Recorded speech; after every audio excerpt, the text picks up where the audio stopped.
So feel free to fill the air, Spicy. Tell us about your day. So, uh, so I decided, I've 100% completed Fallout now, like every single achievement. I obviously haven't 100% completed the entire game because there's a bunch of shit out there still that I haven't done, but I have 100% achievements. And one of the things that I did is I started looking at one of my super settlements where I've got an array of like 15 missile turrets above the gate. And I thought, like, what? I've never actually seen anything attack this place.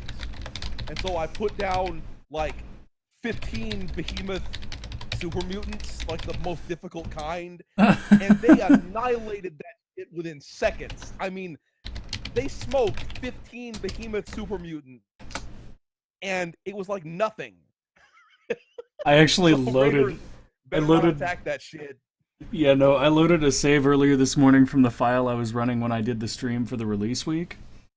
And as soon as I loaded it, and I was at like the red rocket, all of a sudden I heard a mini nuke go off. Hey, welcome, Gorfus. Yeah, one of the things that I did was, for some reason, I decided to build my like personal base at the Murkwater construction site, which is a place that you get as part of the railroad quest line. And I guess even after you've wiped out the railroad, the game doesn't forget about the fact that it was a railroad thing. And so because of that, I get these situations where occasionally the Institute will attack it, even though I'm friendly with all the synths now. And like occasionally I'll come back there and my missile turrets will have wiped a whole bunch of synths out, and there will just be like 15 Institute laser rifles on the ground right at the Nice. gate. All right, I'm And gonna do the. sometimes the Brotherhood attacks them too, and occasionally I'll get like a vertibird crashing on my face. Nice. I actually heard somebody complaining about vertebrates crashing into their settlements because of that. Yep. Okay, welcome, Asriel. I'm gonna do the intro real quick, and then we shall get underway. Welcome, everybody. This is the Stuck Pixel podcast, where myself, Good, of Gamer Under Development, and Corwin of Spicy Waffle. Is Uko joining us tonight? Uko is not joining us tonight. He was going to, but then he's an asshole. So Okay. Anyways, so Spicy and I are here every week, and we just talk about game stuff. This week, we're going to be starting with a discussion on Steam's new change to their sales, the no flash sales thing. and in some ways I'm okay with it because of the fact that it's like it encourages people on a time-based thing to buy shit that they normally probably wouldn't. But on the other hand, I also don't think that there have been as many like super good sales because of it. So, okay, I'm gonna be the devil's advocate to you here because that's what I do apparently. I think that the new Steam sale thing is brilliant. I think the no flash sales thing is I nothing mean, but I like it goodness. too, but uh I do think that it reduced the number of good sales a little bit, just a tiny bit. Well, okay, so think about it this way though, right? Like they sent out their notification to all the people selling games and basically said, "Give us the lowest price you're willing to sell your game at." And that's what it is for the whole time now, which I think is great because like the way I feel about flash sales is I don't know about you, but there were a bunch of flash sales where like I'd miss it for some reason, and then right after it went off, one of my friends would be like, "Oh yeah, man, I just got this amazing game off of there for like $5," and I'd be like, "Oh shit, I've been wanting to get that." And then I'd go back and look, and it'd be like 15, and I'd be like, "You know what? I don't need it that bad," and then I just wouldn't buy it. I guess from my perspective, I would have my phone with me and check it at least every like 12 hours. And as long as you checked it every 12 hours, you could get pretty much anything that was on a flash sale. And the way I sort of see it is that if you get an email from Steam saying, "Give me your lowest discount," they will give not necessarily the same discount as if they said, "Well, look, this will be on sale for the entire Steam sale for this price, but for about 8 hours, you're going to get it off for this price." And I think that during those 8 hours, they might be willing to say, "Look, for 8 hours, I'll have my game off for like 75%, but I'm not going to have it off for 75% for 2 weeks." See, now I get what you're saying there, and it makes sense. You know, they're compensating on the value that they're charging to try to make up for the fact that it's going to be a longer duration. But I feel like at the same time, the people that get hurt the most by that are probably AAA developers whose prices are usually a bit over the top anyway, because it seems like the indie guys have all like stuck to certain price points. There's a lot of stuff up right now from great indie devs that's like $5. I agree with that, but I also think that there are certain types of games, like for example, The Forest. The fact that they have the balls to still be charging like at most 20% off for that game is just astonishing to me. Well, okay, let's go back a year and let's look at last year's Steam sale and let's talk about what was controversial in that sale and how that may have actually influenced the Steam sale changes.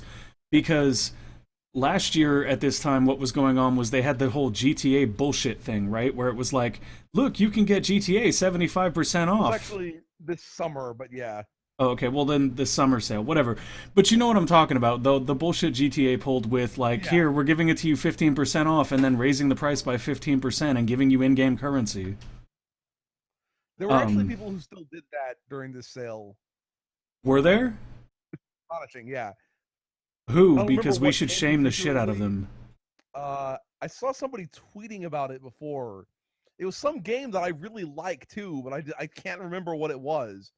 But it was that Civilization Beyond Earth. Apparently they did that. Oh, well, what do they expect? Civilization Beyond Earth has been a cash scam the whole time. No, I I mean, said that and on I the other mean it, but it's hand, still screwed. 2K does shit like that all the fucking time. And of course 2K isn't really the most YouTube friendly group either, so that's not really surprising at all. Actually, you know what? That brings up an interesting question. Since we're on the subject of 2K, did I already do my 2K bash about WWE? No. Oh, okay, so now we have a whole new subject matter, guys. Guess what? This evening on Stuck Pixel, we will be roasting the shit out of 2K games and how they make no damn sense. Okay, so Also, how they haven't made any single fucking decent game since I don't know Borderlands 2 or BioShock Infinite. I mean that they have not released a decent game since then.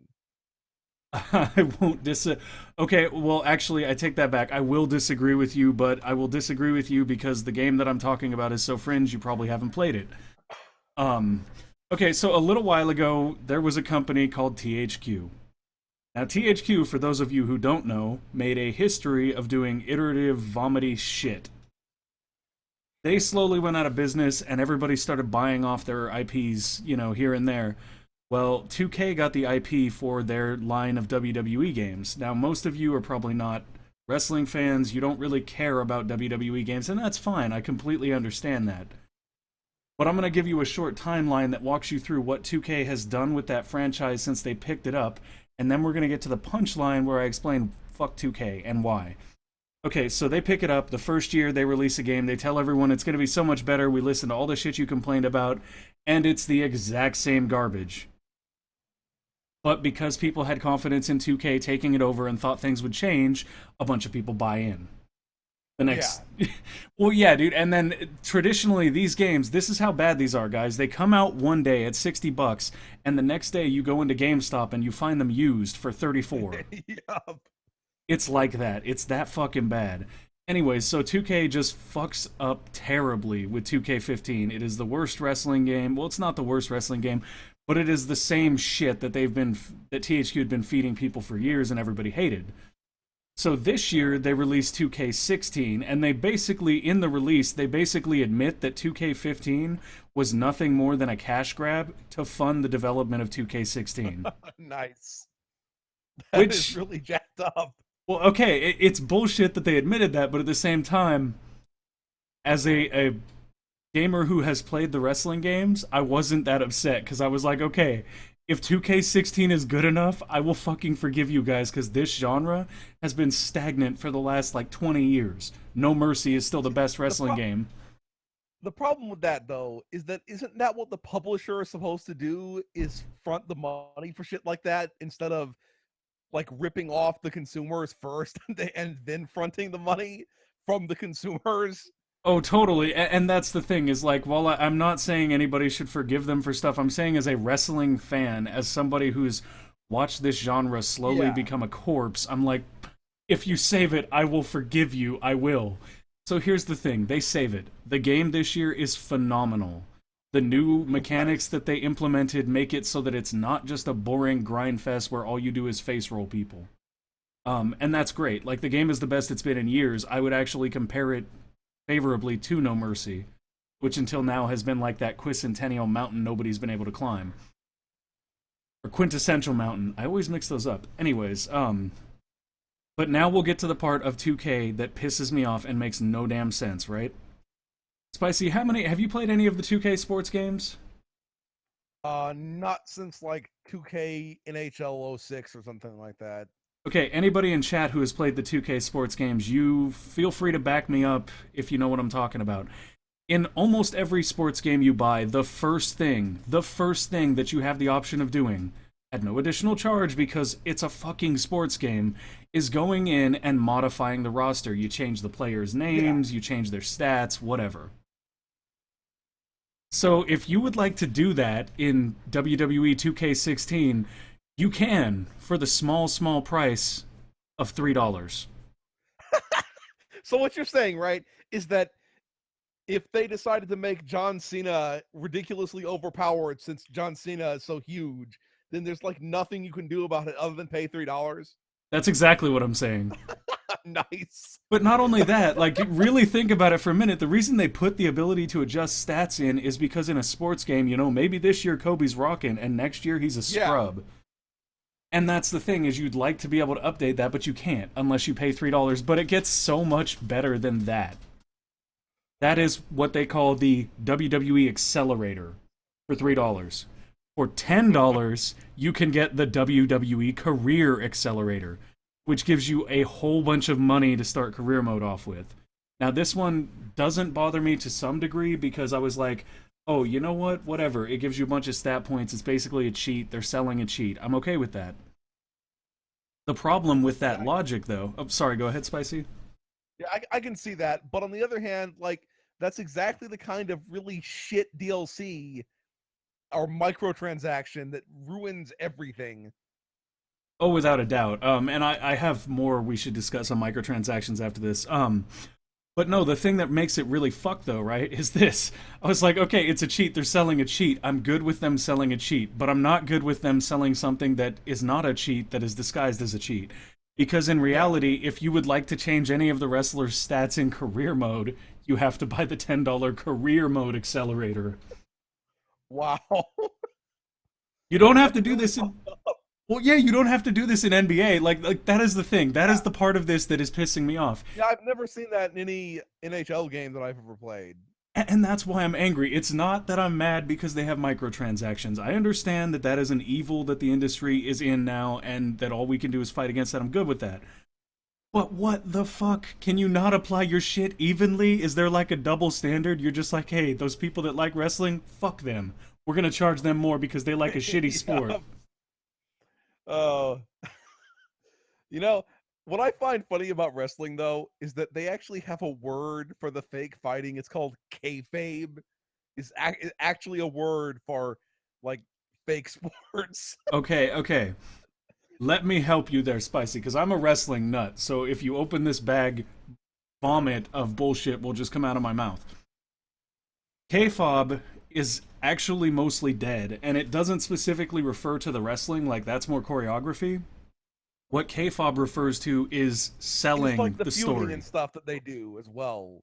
Like for example, that if somebody gets murdered supposedly by somebody else in the wrestling thing, then it didn't actually happen in the real world. Yeah, no, okay, so let me tell you an awesome story that will, whether you're a wrestling fan or not, it's awesome. You'll get it. It's cool. So K-fob is basically the practice of selling whatever is told in the story. It doesn't matter what it is. It's selling it as real. So if Undertaker comes out and shoots a lightning bolt out of his ass, then you get electrocuted, kind of thing. So I'm going to talk about something other than WWE. I'm going to talk about a little company called ECW that some people may or may not know of. There was a wrestler there whose name was the Sandman, and this guy's entire gimmick was drinking beer, smashing beer cans on his head, smoking cigarettes on his way to the ring, and then beating people with Singapore canes. That's the whole gimmick. That's it. He's fucking Sandman, and that's it. And he comes in to Enter Sandman by Metallica because that was badass enough. Um, so this dude does an angle where he's got an eye patch over one eye, and he's out there smoking. No, that's what it was. He's got a cigarette in his hand, right? And he's out there talking shit to this guy Tommy Dreamer, and Tommy Dreamer grabs the cane and canes him in the face, like in the eye, right? And Yeah. they sell it as the cane hits him. The cigarette he had lit goes jammed into the other eye. So dude like hits the floor and they take him out of the building and he's got eye patches over both his eyes and there's EMTs and the whole 9 yards, right? This is where we get to the part that's K-fob. Most people did not hold it to the degree that Sandman held it to. That man hid in his house without leaving for Yeah. like a month before they revealed that it was all good. Yeah. His wife had to go to the store for him and stuff because they didn't want him to be seen in public. They didn't want anyone to know that Like, it wasn't real. I've seen stuff like this before where like supposedly somebody, like tried to blow someone up or something like that, and weird shit like that in wrestling. So I can understand why people might enjoy it. It's just not a kind of thing for me at all. No, totally. But the thing about K-fob is that practice. It's that practice of going to those extremes to sell it. And when they talk, when you hear people talk about breaking K-fob, it's stuff like a prime example. That is indeed dedication, Azrael Angel. So a great example of breaking K-fob is right now in the WWE. They had this like love triangle thing going on between one character and another character. And then TMZ broke the news that one of the characters involved with the love triangle, or in the love triangle, was getting married to somebody completely else. Yeah. That's called breaking K-fob, and it's a huge fucking no-no, and you get in lots and lots of trouble if you do it.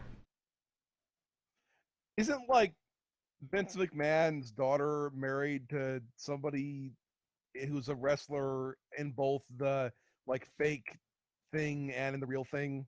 No. Pretty sure. No, no, no, no, no.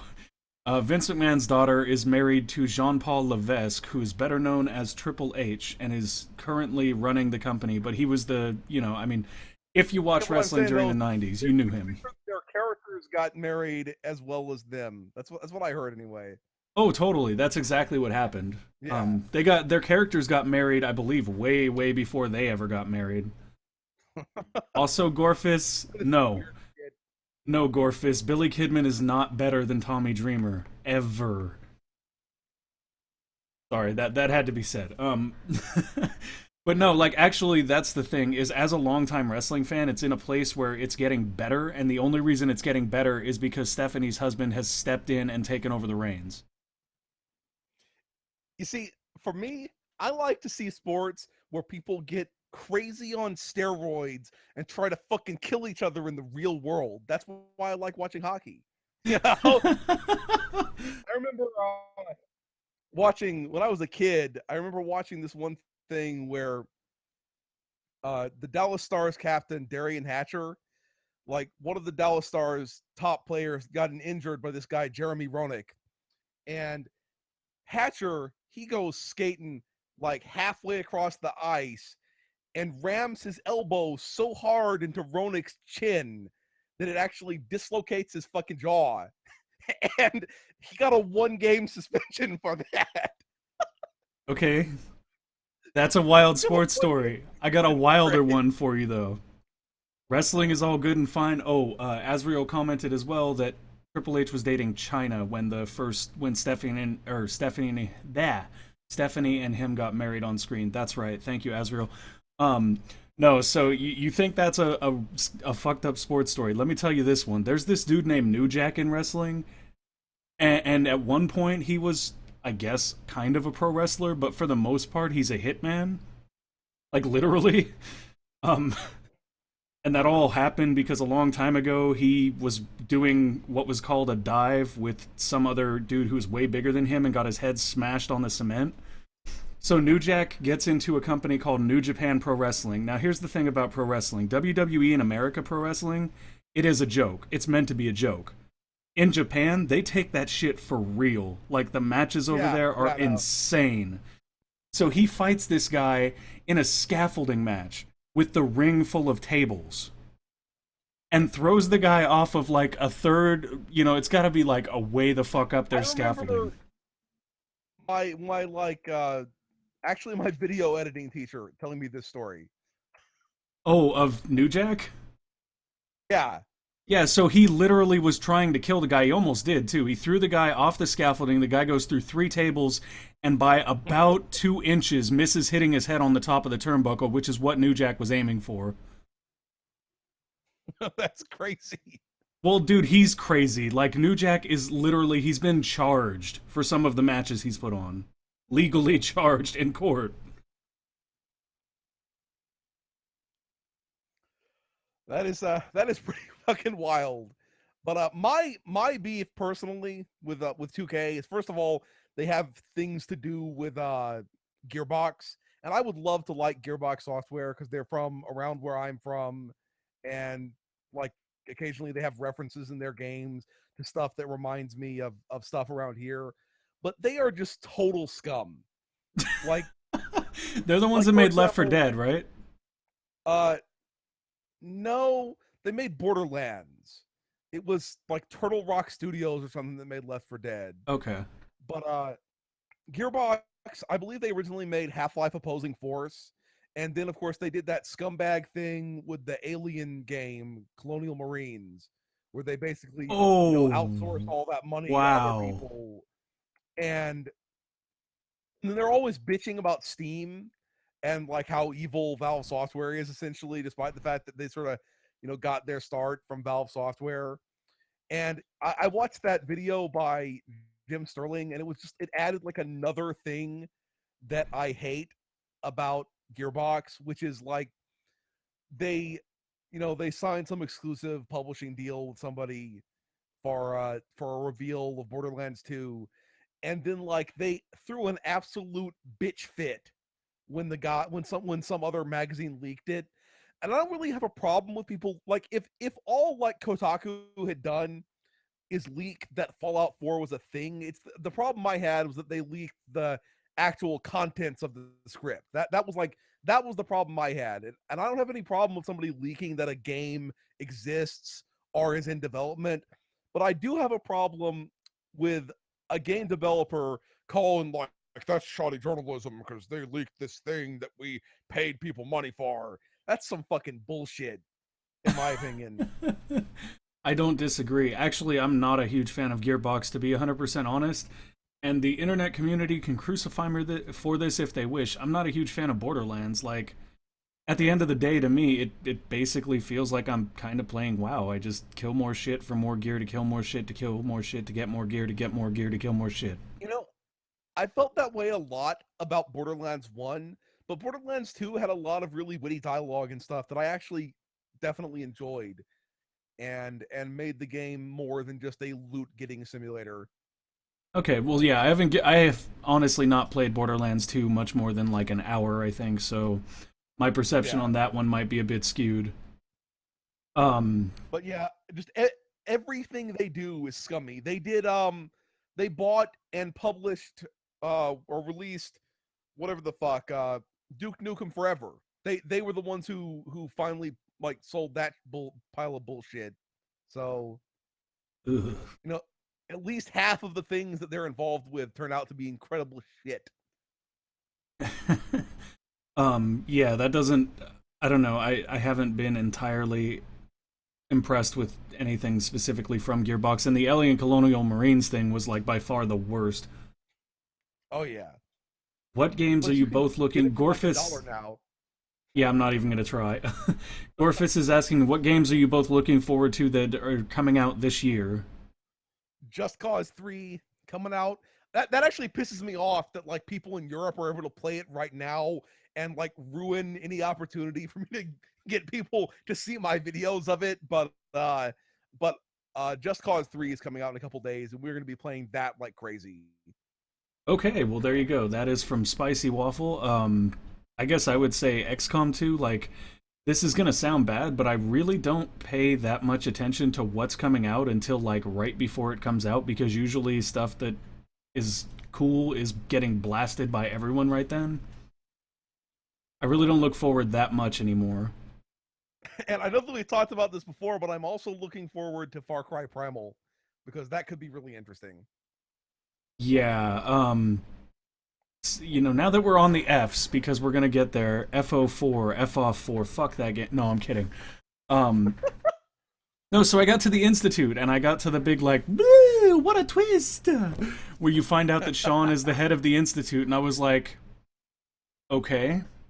Now, mind you, I'm doing a role play as a guy who's generally a decent human being and was like a Boy Scout before the bombs dropped.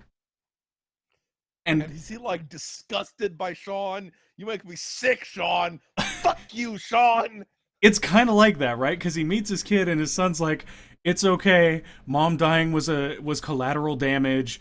Like hearing somebody talk about your dead spouse and call her collateral damage, specifically your Yep. son, would be incredibly disturbing. Like that would make me Man, demand a angry. fucking DNA test. Make sure that's actually your kid and not just like some other wastelander kid that they picked up after Sean died.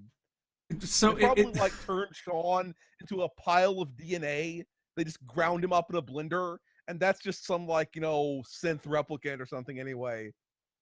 Okay, so that was the thing that bugged me, right? Is like I didn't have any dialogue options that were basically I am disturbed by what you're saying, but you're my son, so I'll give you a chance. That's what I was looking for, and there was nothing like that. It was either like, "Okay, I'll do what you say, Sean," or it was I'm like, so "Fuck happy you, about I'm the gonna burn this whole Institute. thing to the ground." Let's kidnap people and kill synths for fun. Wow! It's like that. Um, Oh, okay. Azrael's got another topic which we'll move on to in a second. I just want to close this one out. So like that just really threw me off. It threw me off in so many ways. And then you go around and actually the main quest bugged for me, so I had to use the console to advance it past talk to all the heads of the departments. Yeah. And even when you like and that put me off too because I talked to all of them and then I was like, okay, now I can't make anything happen. And to Did you do the see Madison Lee or whatever her name yes, I is did, from and Fallout she's old 3? as shit in this. Was she that old in Fallout 3? I guess she was kind of getting old. Yeah, she seems older to me though. And I know she's And there. And Doctor, oh, go ahead. Sorry. I want to strangle the shit out of the guy who's the head of the Synth Retention Bureau, right? And it's a little bit of a spoiler, but apparently during if you don't side with the institute, apparently you get an opportunity to frame him as being the person who's like letting all the synths get loose, and you can make his second in command be the new head of the synth retention. And I missed my opportunity to do that, and that guy's still treating me like a bitch to this day. Well, they're all jealous of you because you get your little transponder thingy majigger that they don't have, so you can go back and Yeah. forth whenever you want. See, and that's the other thing that, like, my take of the whole thing up to there was like, Sean literally played you. Like, he put all of the breadcrumbs there and played you and led you through this big Yeah. long clusterfuck to get you there. And honestly, he makes it sound like he got you there to replace Kellogg. Yeah. And at this point, your character should be reasonably suspicious. There should be a reasonably suspicious option, but there isn't, and it's bullshit. Just be like, I'm gonna use my transponder and teleport my dick upside your face. Boosh! Well, it's like that, but I did all that stuff, and then like you join Sean, and Sean doesn't say, "Oh, thanks," Yeah. and like go, "Here's your room." Like I don't even know where the fuck I'm supposed to sleep at the institute. I don't know what's mine because they never tell you, Yeah. and I'm Okay, just like, that's another okay, thing, right? You don't know this yet, but you can never take a fucking companion to the institute ever. The only companion you can ever take to the institute is you get a courser as a companion, and he's the only one you can ever bring to the institute. You can't bring dog meat. You can't bring Codsworth there to see Sean. You can't do shit. And I'm still pissed that my Codsworth disappeared. Like, I went up to the Trinity Tower and rescued Strong, and it made me send Codsworth back home, and he's fucking gone. I wanted to take him down into the vault and make him witness the death of his other owner. That would have been fucking sweet.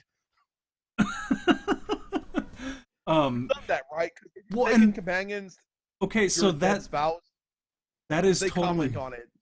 yeah, that is totally valid, right? Like that was one of the things that ate me up the most was when I came back and found Nick. Actually, that's another thing. Like you use Nick to get there. Like he helps you get there, and you learn you get to know him, and then they put you in the institute where it's like, oh, since don't matter. They don't have feelings. They're all slaves, and you're supposed to just like swallow this after Nick helping you for hours, which is complete bullshit. But when Actually, what's funny is I took Piper in Power Armor to see what's his name out in the Virgil or whatever his name was. oh really? Yep. Um, well, either way, even like Piper, you would. I'm imagining you can't tell her about the Institute, which doesn't make any sense because I came back and Nick, for the last like 4 hours, has been helping me chase down my son, and I'm like, I need to tell Nick I found him, and I can't tell Nick that I found him at all. Yeah. And I'm just like, this doesn't like. I can't. I actually cut the stream after this because I was just sitting there going, I can't reasonably tell you what Aaron Goodman would do in this situation because everything I can think of, I can't do. Yeah. Just start shooting bitches in the face. Well, like you can't push in and inquire about like stuff at the institute. You get very surface level What I don't information. understand is what the fuck the Institute is doing that shit for. It's like they're just being evil for the sake of being evil, right? Because I sincerely don't get it. Like why they like replace people for no reason and shit. It makes no sense to me. Even after beating the game, it still makes no sense to me. Okay, so I found a console that explained or a terminal that explained one of the reasons why they do it. Like they wanted to test some new super plant out on the surface, so they replaced the patriarch of some family with one of their Yeah, synths. I saw that too. But it's like, why can't they just instead send a bunch of synths out to the surface and not replace anyone? Like the wasteland is mostly empty. There's all these empty places. They could have just sent a bunch of synths up. That is a very good point. I don't know if they're like afraid of making their presence known because like right now they're the boogeyman of the Commonwealth. Like I don't think they want to be out in the open that plain. The other thing that got me too was that you can ask Sean about like why not help the surface, and his response is we tried that once and it didn't end well, but you never get any more than that. And that's the one thing I wanted to ask was like, well, what do you mean it didn't end well? Tell me what happened. And you Yeah, can't get it. I, I can definitely see that as being a problem. Me, I was glad to be the new glorious fucking overlord from beneath the ground. So So yeah, that is that. Back to the point that Azrael brought up, or the point that apparently you brought up, Spicy. She asks, "What do you think about games having different release dates? Do you feel it ruins things if another country gets a release ahead of others?" And I'm going to say my piece, and then let Spicy go on this because I'm sure you have a lot to say too. Fuck that. I hate the different release date thing, not only because different parts of the country, different bullshit like that, but I hate that because like it's not even just that, it's the release before the release, right? It's the oh, you're yeah. like one of three big YouTubers. Well, here, you can have it like 2 weeks earlier than everyone else. That way you're automatically the first search result. See, I don't I understand why you dislike that. I don't hate the whole PewDiePie getting it early thing as much.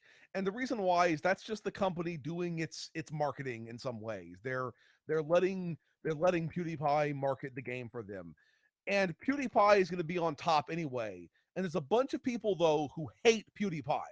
Like if I get like the occasional hate comment about the screaming and the craziness, then I know that I can't even imagine what it's like if you're PewDiePie or Jacksepticeye or whoever the fuck. So you're not really competing for their views anyway. The thing that I hate is that Spicy Waffle in London would be playing Just Cause 3 right now. And like by the time that we get the ability to play it, there's literally no hope of ranking at all in the search results. And of course, that's not like the major thing that bugs me about staggered release dates. The major thing that bugs me is why the fuck did they exist? About like a year ago, a year and a half ago, they didn't really exist. Things would just come out at the same fucking time. Like we finally got to that point where things would be released at the same time everywhere. And then suddenly 2015, that bullshit is back. back when it was shit that would get sold at midnight at a GameStop, I understood that shit. But now that it's some fucking like digital release shit, why? It just makes no sense to me. You know, I don't disagree with that, and I understand why like people get exclusive looks at the game and stuff like that. I fully get that. It just bugs me because like I don't know, it's not just PewDiePie. It's like if you're a much larger channel than mine, to be fair. With a channel as small as mine, it feels like it doesn't even matter what game I pick because somebody is already established in that arena. They're already going to be there. They're already going to have a bunch of videos out before it launches. I'm trying to think of the best example I can, and I honestly, nothing's coming to mind, but I think like, well, actually, you know what? Fallout 4 is a prime I have a example. pretty good example, honestly, which is back when we were about your size, we determined to do Hatred. And Hatred turned out to be a really shit game, but we'll not talk about that. But what we will talk about is there was this, I'll admit, I'll just say it, not very good YouTuber who got mega big off of some GTA 5 mods. And we actually saw him on like Let's Play for a while. His name was Dark Newt, and he picked up like 15,000 subscribers in no time. And he got an early copy of Hatred, and he released like a bunch of really crap videos for Hatred long before we could have any chance of doing it. And Hatred was something we planned for. We'd planned to try to beat the big YouTubers to it. And then some terrible person, and we actually did get some comments filtering into our videos like, man, I watched this motherfucker's videos and he was boring as shit. And but yeah, I understand the problem with that. It's just that I think it's not as big a problem if it's like PewDiePie or Nerd Cubed or whatever doing it. Well, no, I completely agree. If it's like the biggest YouTuber in that particular genre doing it, that makes sense to me. But it's usually not. It like goes out to everybody from size X to size Y. And then what ends up happening is, like you just said, you have somebody who puts like 12 videos out that are just rush pieces of shit. By the time you get one quality video out, and you're so far behind the stack now, there's no point. What I want to know is when the fuck I'm gonna start getting that shit. Oh, I feel for you, man, but you know, I'm just sitting down here from my mound of 240 something subs, crying at how much faster you're gonna get there than I do. But it feels shitty to me. I don't know. And it's like it's not even just with big games, even indie devs like do it. And I get it. It's a lot of coverage, but at the same time like some of the coverage is just like I'm not going to name any names, but there are a lot of people in the 4X scene, and I think on occasion I've been beaten by one that just doesn't like I don't know. I think at one point I got beaten to an indie 4X game by a guy who didn't even talk during his videos, but he had like Oh, that but actually makes me think about the fact that there are people who want you to shut the fuck up, right? Like occasionally I'll see on the Let's Play Reddit where there will be somebody who will say like I'm looking for a Let's Player who does blah blah blah, who either doesn't talk or shows no emotion. I don't like emotion. I've never laughed at a YouTube gaming video. That is a direct quote. I've never laughed at a YouTube gaming video. That's what somebody actually said. well, then he's probably watching the wrong videos. No, and I get that there's an audience for that, but it's like basically when I was looking at it, to me it was just like, so what you're telling me is I'm buried under 12 videos of the game being played. Yeah. And of course a lot of them they do these scuzzy things like they put part 1 in every single part of their fucking video, and YouTube never does shit about it ever. Okay, so So you can't even Asriel compete for part 1. So Asriel's saying then they should watch a walkthrough, and you're right and wrong at the same time, right, Asriel? Because a walkthrough implies that somebody is walking you through it. Like even a walkthrough guide has information provided. There's a long play. Yeah, and this is more of a it's like a long play, I guess is what people call it, where it's just like they don't talk at all. It's just the game, and it's like I get that, I do, but with a new game coming out, like I see the audience that's looking for that with a new game coming out to be much smaller than the audience that's looking to see if Yeah. anything is mechanically fucking broken or you know, if there's some crazy new mechanic in it that's awesome, that's the kind of thing. At least that's why I watch videos when a new game comes out. So having yourself get beat out when you're providing like honest analysis of what the game is like by someone that's doing jack and shit except for recording the game being played, that frustrates me a little bit. Yeah, I can totally understand that, especially given that the kind of games that you often do are a little bit more where it's you can't just see visually whether the game has problems with the mechanics, that you actually have to have somebody talking about it. Yeah, exactly. You need somebody analyzing it because if you're just watching the gameplay, then, you know, the game is designed to look like it's working right. But if there's Yeah. something completely fucking wonky, it's the person playing it that's going to be like, whoa, whoa, whoa, what the fuck is this? Yeah, I agree with that. Thing is, to me personally, when I see a walkthrough, I think a walkthrough should be something like a guide, and I think a long play is what just somebody playing the game with no commentary looks like personally. But that's That's my opinion. Yeah, see, that's how I feel too. And I agree, Asriel, a walkthrough is more a flat play where there isn't much emotion. I completely agree with that, Asriel. I mean, I'd like to think that a lot of my 4X videos are kind of like that, where there's some emotion, but it's mostly just like, this is what's happening, this is why I'm doing this. It's a lot of explaining what's going on so that people understand. And I'm fine with that. Like, that to me makes sense, but just, okay, guys, I got the game, I recorded me playing it for 12 hours, and I'm putting it up in 30-minute increments is bullshit.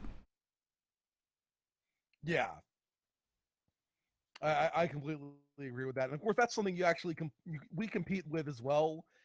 Except the worst part about it, the worst part about it for me, the thing that drives me nuts is you get these guys who have literally they have a million subscribers, and they're not even doing a long play. Once every 3 or 4 minutes, they'll be like, "Or oh man, that was a big explosion," and I'm like, "Who the fuck wants to watch that shit, man?" It's like, who the fuck wants to watch it? Where it's like sitting next to some jackass in a movie theater who occasionally is like, "Oh man, look at Scarlett Johansson's titties." That's the equivalent of what it's like. You know, you don't want to see that commentary. No, I completely know what you're talking about. It's weird too because like every time I see someone like that that's successful on YouTube or on even Twitch, it just makes me sit there and think like, you know, what the fuck? I mean, it really points directly at that whole thing of like it's not even about how good your content is, it's about how many people you can get to look at it. Yeah, and it just it's infuriating. Oh, it totally is. If you're trying to do quality, if you're like I think both of us are where we have this perception that like improving quality will improve the growth of our channel because good stuff is good. It's not Yeah, that simple. yeah, and obviously, actually, I just think I'll take a second to quote something in a comment. I don't know if you get very many hate comments. We don't really often, but occasionally we get a hate comment like "Holy fuck, these guys are annoying." That's one, and then in response, the guy with the lower voice says some funny stuff, but the other guy just keeps shrieking like a monkey. They got to keep the one dude and replace the other. Now, in the same comment thread, you have a whole bunch of people who are like quoting my catchphrases, and it is impossible to satisfy those two groups. It's just this is what it is. Oh, totally. And like I feel like comments like that come from viewers that are at your channel expecting a different kind of content than you're producing. Yeah. And that's fine. Like I think that's to be given. Like I think I've only had actually full disclosure here. I have had like maybe 6 dislikes since I started YouTube. Most of those were legitimate dislikes from people because the quality of the video was slightly rushed because it was a beta release. One of those dislikes, I'm almost 100% certain, was actually from a rival in the same genre. But I pride myself on not having that many, and I haven't had very many hate comments, but I did have one comment in the Blood Bowl 2 League, and it was just so, like, half-handed and just, like, whatever, that I didn't even, like, for a second, I was just like, what do I say to that? Because the guy came in Yeah. and it was a fucking hour long Blood Bowl 2 match. Oh, we're being hosted by No Dice TV. Thank you, No Dice Gaming, for the host. They're an awesome community. If you guys are looking for a gaming community that are in multiple communities in like League of Legends and Arcade and a bunch of other stuff, definitely check them out. Okay, back to what I was saying. So the guy like leaves a comment on that hour-long game. He watched the whole fucking thing, mind you. And Yeah. this is the best part. He watched the whole fucking thing, and his thing was like, "You're so bad at this game that this was painful," or "You're so bad at this game that this was painful to watch." And my response was, "Well, it's a beginners league. I expect I'll get better as time goes on, and I won the season, so." Yeah. Hey, Game Goon, what's up, man? But the thing to me there that was just like funny was like the first thing that came to mind when I read that comment, and this is obviously not what I replied, but and I heard it in like Captain Jack Sparrow's voice, and I don't know why. He get that whole "this game was painful to watch." I was like, but you did watch it though, didn't you? Yeah. In like Captain Jack Uh, Sparrow's voice, I heard that. I just have to bite my tongue from being a complete asshole when people say weird shit. I mean, because sometimes I just have this urge to just snap back with some insane line stepping shit. But I Oh my don't. I god. don't. But I do. You know what though? I At this honestly point, think there's we've something to be actually, said for it though. Like I honestly feel like yeah. if you've got enough people in your comments section and you like basically burn the shit out of a negative commenter, I think that actually might gain you some following, you know what I mean? I've actually seen a couple times recently where some of my subscribers would like fucking hate on someone who's hating on us, and I'm like, yes. Your plans for world domination are working. But when I consider that we've had like 6,200 something likes and 200 and something dislikes, it's a pretty good ratio, especially given that most of the dislikes came on like a few videos that were gigantic, and like naturally that'll attract some hate from people who don't want your kind of thing at all. Oh, Gorfis asks a very interesting question because I guarantee you that most of the people that watch YouTube don't know this. Can you see who actually You watches and can likes? occasionally see who likes it if they actually leave their liking stuff public, but you can't see who dislikes it.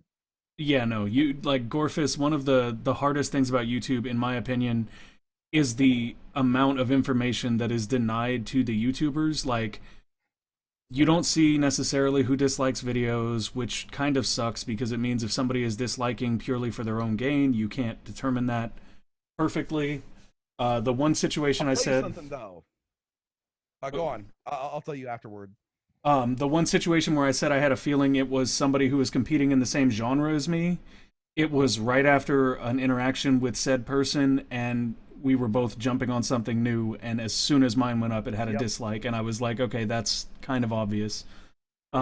Go ahead, Spicy. Yep. Uh, I have. I don't think you have this, but I have this. I've had it ever since I hit 1,000 subscribers.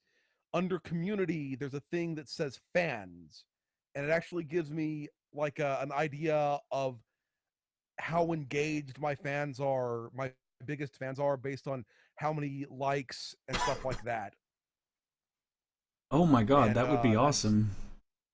like for example, it's interesting that there are some people who like don't comment very often at all, or maybe I like wonder, have they disappeared, have they no do they no longer watch me, but that I see that they're still like really high up on the engagement level, and it must be that they're watching without actually saying anything. Oh And I guess my that's where all those god. those upvotes and stuff come from. Okay, guys, you heard what he just said. I will love everybody in the world if you get me look, I'm making hearts on the fucking screen. I will love you if you get me to 1,000 subs so I can actually tell how engaged people are. Because this shit is no joke. I've had a guy drop into my stream twice who's like, "Oh, I'm back, and I was looking to give money because I enjoy the content you make." And I was like, "Oh, that's cool. I've never fucking heard from you." Yeah. And like with this, there are people on that list who have never said a single thing ever on our channel.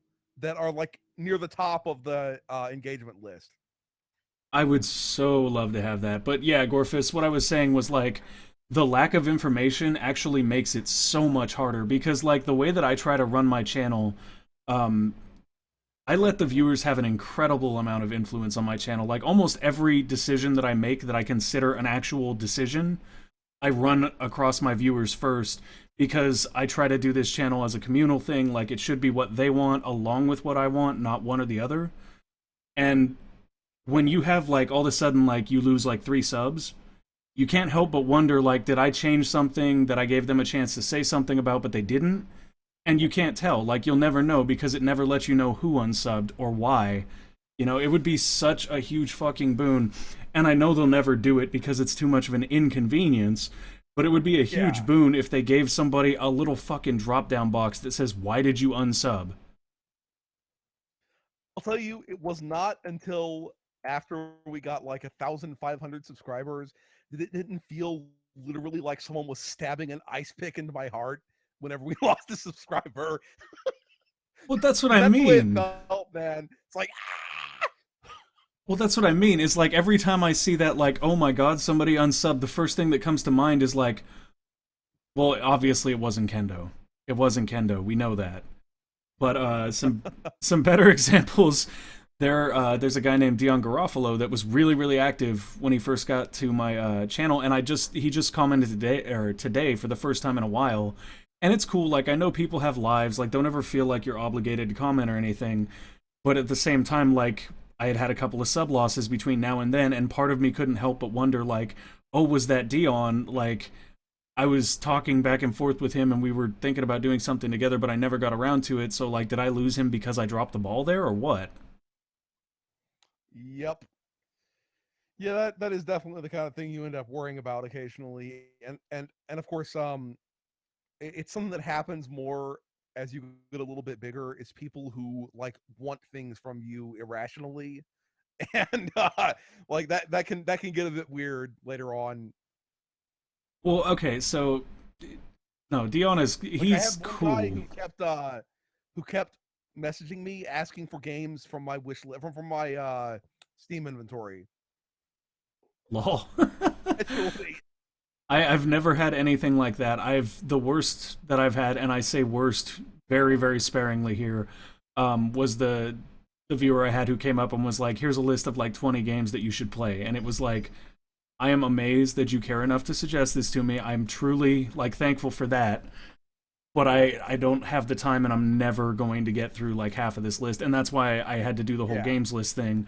But at the same time, like it wasn't that he was like over indulgent or over abrasive or anything like that. It was just simply that it was like, hey man, I'm so glad you're like interested like this, but I'm not gonna be able to do that. And it was fine after that. Ooh.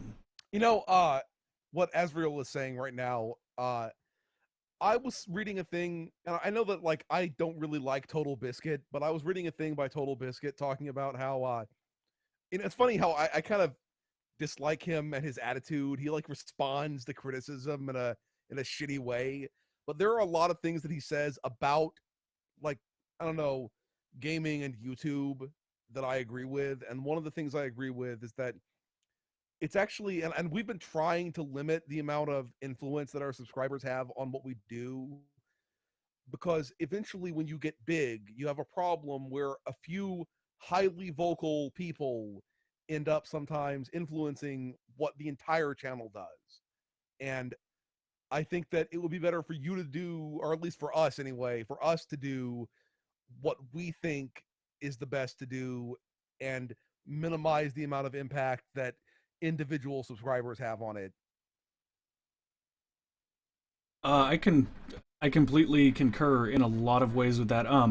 So to address the bigger question by Asriel, it'll totally become more difficult as the community gets bigger. However, my hope is that, and this is my personal opinion, my personal belief on the situation, and I too, well, more than Spicy, I think, I like Total Biscuit. I very much ascribe to his words of wisdom. He is a brilliant, brilliant man, and I pray that his cancer gets better magically because we could use him for a few more years, definitely. Um, I think that the reason why I don't like Total Biscuit is because I knew about him back when he was a World of Warcraft only thing, and he was just such an asshole back then. But he seems to have been less of an asshole since then.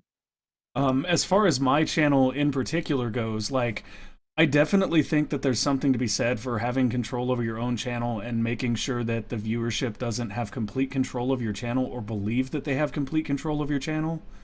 I can understand where that's an issue, but I also feel like one of the things that's actually worked really well for me is the amount of involvement my community is allowed to have. In fact, if I had to pick a shtick that I have, that's kind of my shtick. Oh, Spicy's a little hard to hear now. It's because of, like, I think it's Google Chat because it's like fuzzing out every once in a while. Anyways, Yeah. like, for me, my biggest thing right now, the thing that I'm trying to do, because to me this is, as I sat down one day and I looked at it and I said, okay, what makes YouTube different from television? And to me the biggest thing was, well, there's a bit of communication. Oh, Game Goon is mentioning the sidebar. Yeah, don't let the sidebar too much, it's just there. And he's also asking about what server you play WoW on Spicy Waffle, which I Yeah, will. I'm asking him in I'm answering him in text anyway, so it's all good. Okay, cool. So like for me, my look at YouTube was, okay, the reason I enjoy YouTube more than television is because with YouTube I get to interact if I want to with the person that's providing the content. So to me, that is the biggest value that YouTube has over regular television. So that's why I focus on it with my channel, and that's why I've taken, like, I put in the extra effort and work to try to find ways to balance that. It could feasibly become undoable when you get large enough, but I also feel like if you build a really strong connection with your first audience, like your core audience, that you can basically just through suggestion and discussion with them, you can get them to help you further ideas that you're working on to the larger community. I think there's one thing that you can end up have happen though, which is that when people think, like, you'll have a situation where people who are here today will think of themselves as the core audience, and then people who are there 6 months from now will think of themselves as the core audience, but then that'll progressively get bigger and people will disagree about who runs the channel essentially, and you'll end up having divisions amongst your fans. And I think it's an inevitability no matter what you do though, so that's just a thing that's going to happen. Oh, exactly. See, and that's my point is no matter how big you get, there's always going to be a division amongst your fan base. There's going to be more people that want to see this than that, and that's fine. My hope is that as you establish all those different audiences who at least identify themselves as a group, that even if only one person out of each of those groups is willing to speak up, those people can essentially work well as representatives for those groups. So kind of like our law system or our federal system, except for not corrupt and broken. I think that in the end, I forget what law it is, but there's essentially a law that says that anytime you get a whole bunch of people together, shit's gonna turn very asshole centric.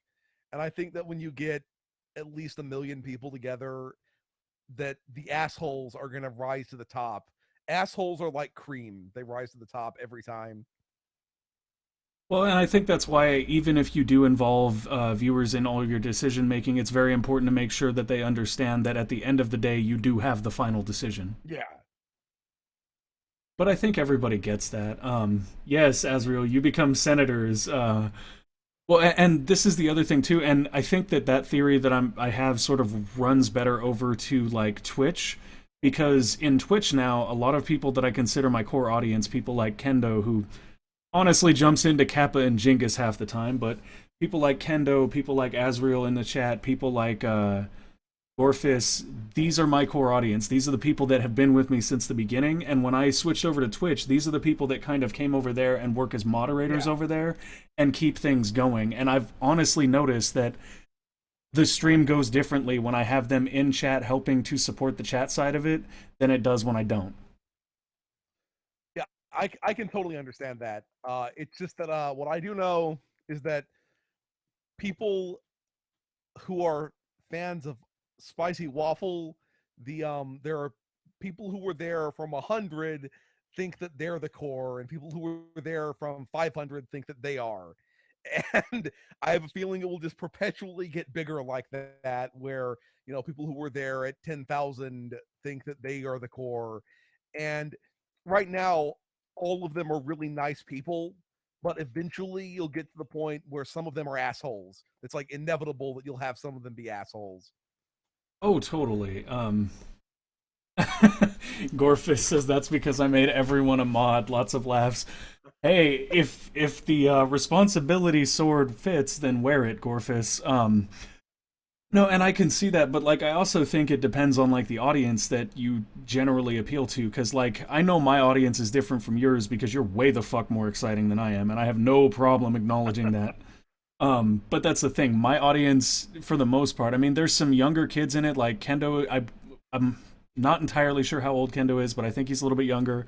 There are some younger kids in it, but for the most part, my audience, I think, is, mid 20s, mid 30s, very, very moderate. So, like, they're not hyper aggressive or overbearing. Actually, I'm curious. Let's compare some demographics right now, just Oh, for the God. Here we go. fun. Okay, because I'm gonna tell you, one of my demographics is at an all-time high right now. 21% female. That's I've never had awesome. 21% female before.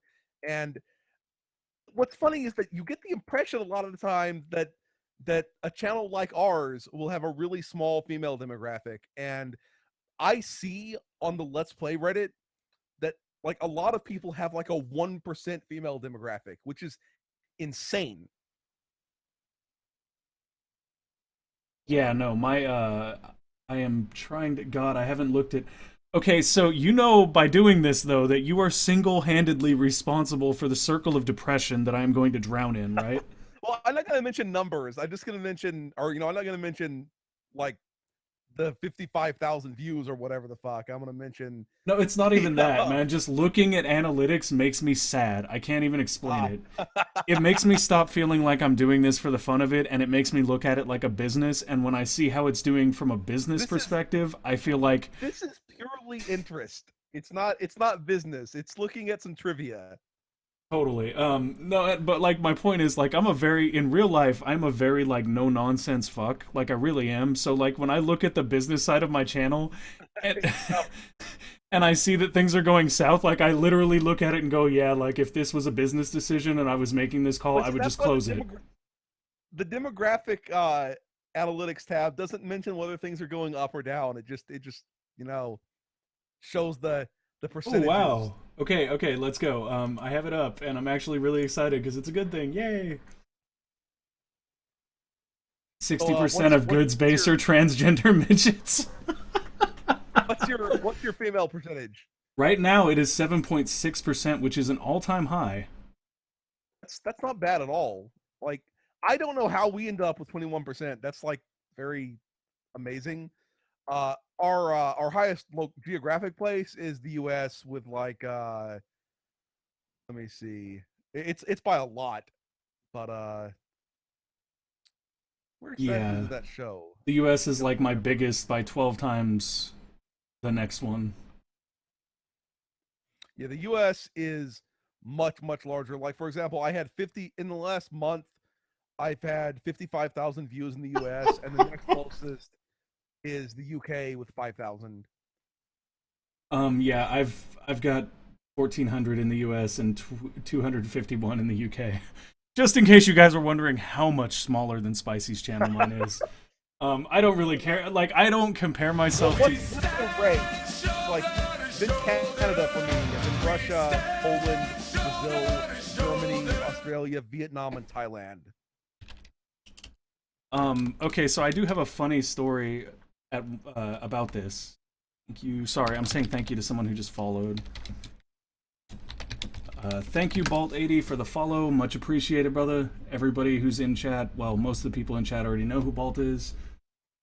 Don't forget the prisoners that watch in Guantanamo Bay. Nice. No, so at one point, my entire female audience was all from Sweden, and they were like 25 to 34. Uh, okay, for a while, I had, I believe it was 4 60-year-old, 60-plus-year-old women in South Korea. I don't know. Okay. So that's gonna make you laugh because I was laughing at this when I looked at it. And Asriel and Gorfis and Balt will probably all give me shit for this. Most of my female demographic, for some reason, is like 55 to 64 or 65 plus. Oh wait, no, As I'm far looking as at that me, wrong. I'm looking at that wrong. My bad. Go ahead. for me, like the biggest female demographic, only 1.2% of my female viewers are under 17, and then it's a similarly small number for 18 to 24, but then it's a much larger percentage in like 25 to 44, and actually a significant number in the 50s as well. So Ah, and that's great because I just looked in mine. It's not the 50s or 60s. You're the one with the old women chasing you, Spicy. They love that wild penis. Anyway, I've got most of my female demographic is actually 25 to 34, and the rest of them are primarily 35 to 44. That's not bad. yep, that's the where the majority of mine come from as well. Uh, what's the weirdest country you've gotten people from? The one that's weirdest to me, just because it like stands out, is South Korea, probably. Because the first time I saw it, I I thought North Korea, and I was like, "What?" For me, we've actually been viewed from a whole bunch of places that you don't hear about a whole bunch, like Botswana and American Samoa, the Marshall Islands, Iran. We've had quite a few views from Iran, uh, Monaco, all sorts of places that you don't normally. There's actually a few places I've never even fucking heard of. So Does your show more than 10 locations? if you click on the actual analytics page, there will be like the Prime analytics page. It'll and then you click under the overview. If you click on top geographies, it'll show you a much bigger list. I don't know why it doesn't have a thing that shows you on the left hand side of the screen, but Oh, holy shit! I have some good ones in here. Kazakhstan. I've been viewed by 165 countries. So actually, that's just in Wow. the last 28 days. I've been viewed by 185 total, I've been viewed by 95 total. and apparently, I've had about Oh, 1 million minutes of watch time in the U.S., which is pretty crazy. yeah, but they're like You would 20. not They just age badly. you would not believe uh, how popular we are in South America. It's really surprising. Like a huge amount of viewers from Argentina and Brazil. Yeah, I don't have that, but I have the coolest one ever. I have one viewer from the unknown region. Yep, that's like on The Simpsons with the disputed zone or whatever. No, it's crazy some of the countries in here. Like, I'm looking for one who's I've never heard of Moldova. I've heard of Moldova. I'm really bad at geography Uh, too, though, so. I mean, I've been viewed in places like Swaziland and just basically freaking everywhere. I'm waiting for that North Korea view though. That's what I'm waiting for. Right? North Korea I is gonna be remember I the watched one. a thing from Jacksepticeye where he actually said he got a view from North Korea, and I wondered, like, man, did somebody get killed for that? Did like somebody get found watching Jacksepticeye in North Korea? Okay, so now that I'm on analytics and everything is already in the toilet, let's keep going. Oh, that's interesting. My watch time is down this month, but my average view duration is up. What's your average view duration? I don't. 5 minutes and 37 seconds is terrible. That's ours too, though. So Oh, is it? we're stuck in like 5 minutes and 30 seconds. I don't know how long your videos are in comparison to ours, but Considerably it's longer, I actually think. it's pretty. 5 minutes is a pretty decent amount, and it's like it equals up to like 40% for us. It's like 40% on the completion, of the of how much the video they watch. Well, there you go. Like my average percentage viewed is only 20% because my videos are longer and I have the same average view duration. Yep. The thing for me is we get hammered whenever we have a huge video, and I gotta imagine that even for really big channels, it's probably kind of their view percentage is kind of shitty. Oh, Like even if you're totally. somebody like PewDiePie or whatever. Totally. I don't I think think that's I've got why very many high YouTube has percentage. stopped pushing. I think it's why YouTube has stopped pushing that stuff. The percentages and more about the actual total watch time. What I will say though is that those whack your neighbor and stuff series, people watch way more of those than of any of our other videos. Like we did a video that was like 24 minutes long and the average watch time was 20 minutes, Wow. which is just insane.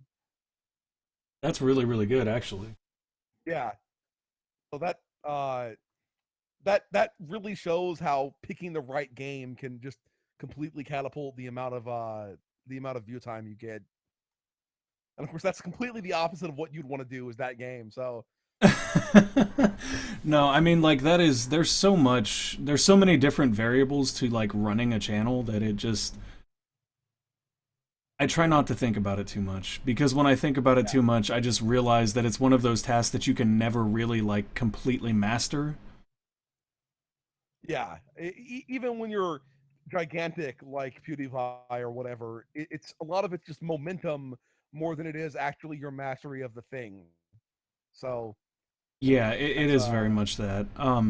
But you know what? I'm just gonna put a smile on my face and not give a shit because you know what? I had fun today finding out how much I hate Fallout yeah. 4 story. For me, all I know is that it puts a smile on my face when I see a video doing really well, and that's what really matters at the end of the day. And I think that going forward, hopefully more and more videos will do really well because uh we didn't have a single video over 10,000 views like last month, and now we have something like 5, and that really makes me happy.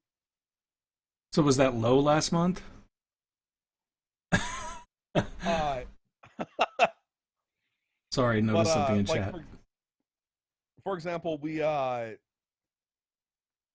one of our videos actually just passed 20,000 views, which is pretty fucking sweet. That's something we've never had before. Well, yeah, my question was more like, were you feeling down about your views last month, and then you got like your big ups this month? Well, in in September and early October, I was actually feeling kind of like, man, what the fuck is going on here? And I blamed a lot of it on school having just started back, and things were going pretty slowly. And I made that bet with Crojack, and I don't know how he suddenly got like 100 subscribers. I don't know exactly how that happened, but and he like beat me to that bet by a massive amount. And uh, but then after that, our videos on Broforce and Paint the Town Red did superbly well, and things went completely crazy after that point. So uh, I was okay with how things were, but I'm much happier about it now. Yeah, I don't know. I went through a little bit of a slow period there too. Like I had a big bump in September because there was a beta release for Endless Legend there. Um, Yeah, and that is like honestly the hugest source of everything to my channel so far. And Game Goon is asking why I hate the story of Fallout 4, which I will quickly recap on in a second. So like I don't know, I had a bit of a drop. I had the thing that I hate is when the sub counter stops moving, right? Because as long as it's going up by one a day, you feel safe. But when it stops yeah, moving, you're on that teetering point where you're like, oh god, if somebody unsubs right now, that number is gonna go down. That number should never go down. You know what I yeah, mean? And like I was there for a while, and then it went down, and then like my heart just like you're like no. yeah, it was like having somebody rip my heart out and crush it into a billion little pieces. And then I started streaming, and then the numbers started moving again, and I was like, I don't understand. I'm putting less videos on YouTube, and the channel's growing more. I don't get it. Yeah, I'll tell you when you get bigger, you have to find a way to accept the thing with people unsubbing, because when you get to a certain point, it happens a lot more often. Like the people unsubscribe more often, and you see it more. And like, if you can't take that shit, you'll go completely insane because I figure I'll grow like it'll into it. happen. Yeah, it's something that will. It used to drive me nuts, and if it drove me nuts still, I would go completely fucking batshit crazy. I feel like it's a relative thing though. Like I feel if I hit 1,000 subs or something and I lose like one, okay, if I hit 1,000 subs and then directly lost one, it would kill me. Yeah, It would literally yeah, fucking kill I me. could. That's never actually happened to us. The like whenever we've gotten a big milestone, it's happened where like by the time I see it, you know, the next time I refresh it, we're at like 1,003 or whatever the fuck. Oh, That totally. would hurt. Yeah, no, I don't think that's happened to me either. I know it's happened to Darius Wolf, which sucks like Yeah, really bad. But at the same time, like I feel like if I had 1,000, like if I had 1,123 subs and I lost 10, like I don't think I'd sweat it as much as I sweat losing one right now. yeah, yeah. And believe me, when you get bigger like that, the unsubs will happen. You'll see it happen more often because just more people unsubbing. Yeah, And it's really crazy. I think the craziest part about it is like how much of a difference one refresh can make.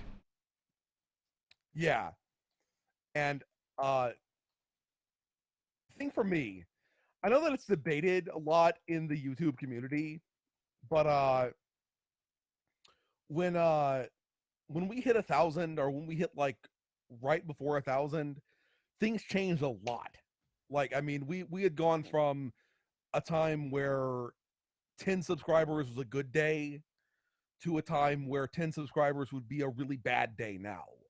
And happened basically overnight when we hit 1,000. And I don't know if there really is a break off point where YouTube like likes you more when you hit 1,000 subscribers, but that did change a lot for us.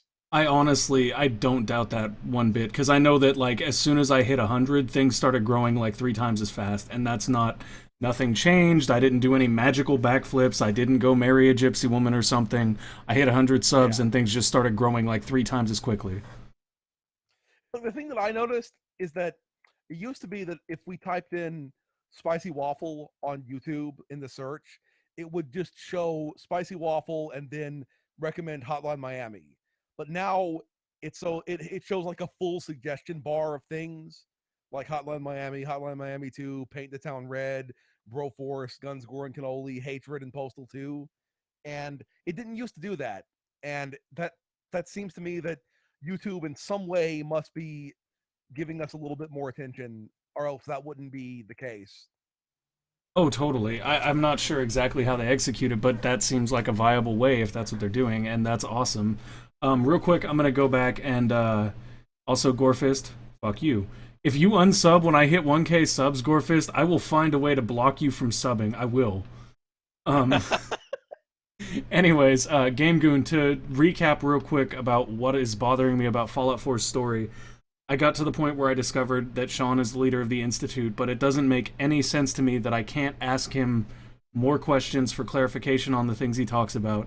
It also doesn't make any sense to me that I can't then go back to Nick, my synth companion, who has been for hours helping me find my son, and say, hey, Nick, I found my son, so you can stop worrying about that.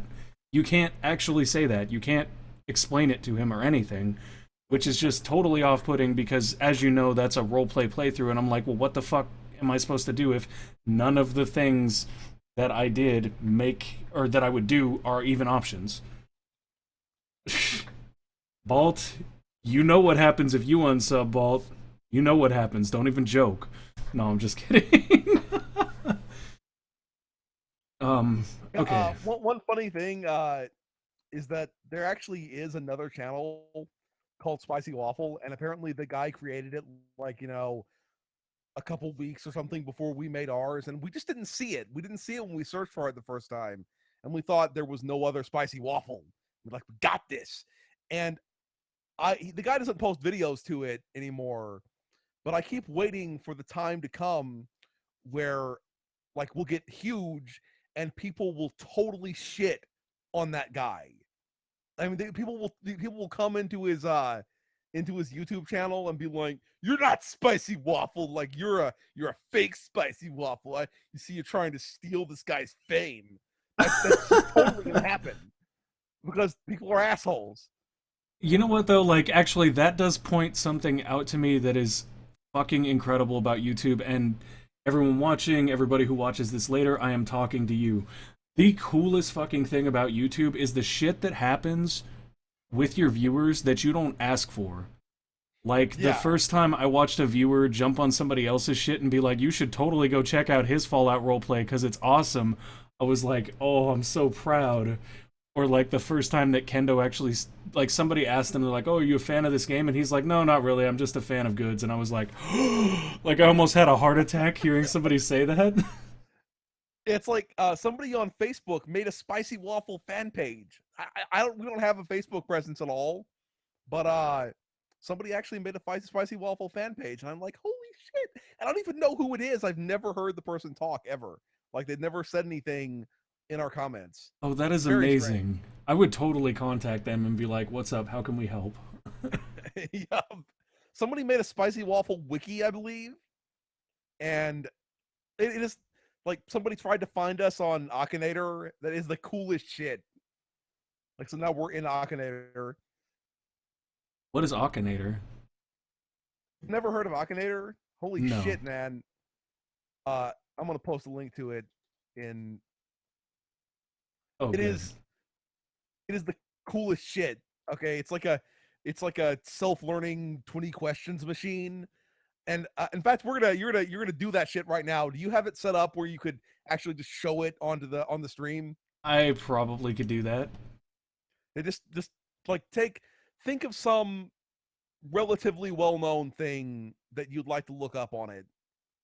Okay, Like hold on. say maybe a character from Fallout or whatever. But that's kind of very recent. But just whatever the hell you Okay, want. Akinator is up on the stream. Web Genie, click to play. What the fuck? Sure, I'm He's 12. really popular on YouTube right now, but I knew about him like long. That makes me sound like such a hipster, but I knew about Akinator long before he was famous. Oh, what the fuck? Okay, so if there's like a possible 20 questions outcome here where the answer is spicy waffle?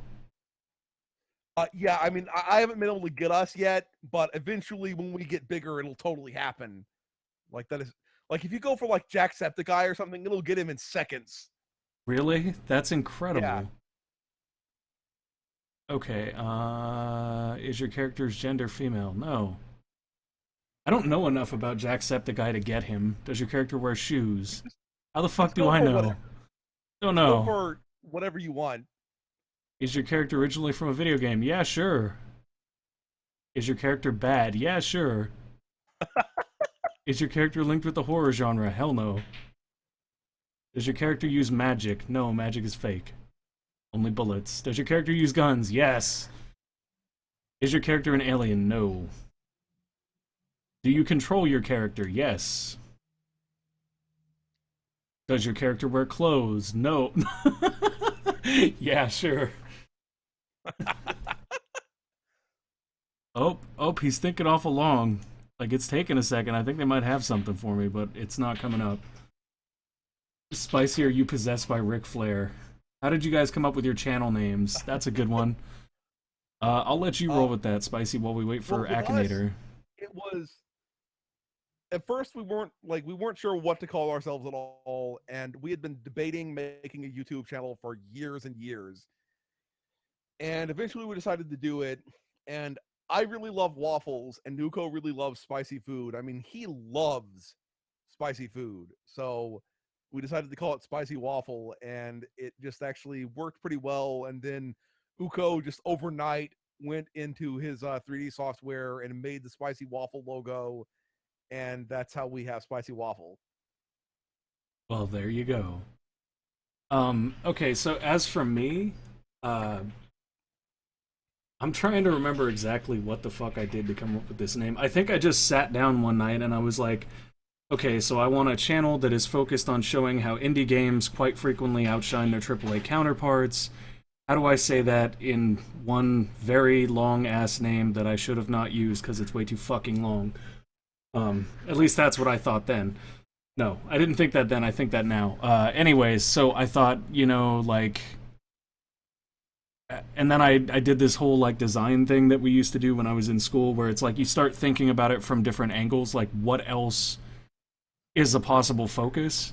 So, like, the reason I came up with Gamer Under Development was because I feel like the industry is in a place right now where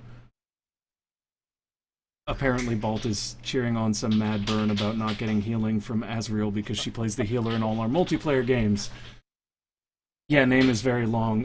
Yeah, the name is very long, Game Goon, and it was basically the way that I was trying to think about it was like, I feel like even hardcore gamers nowadays, most gamers nowadays, love games, but we may not be the most educated on how the industry actually works, and that should affect our decision making.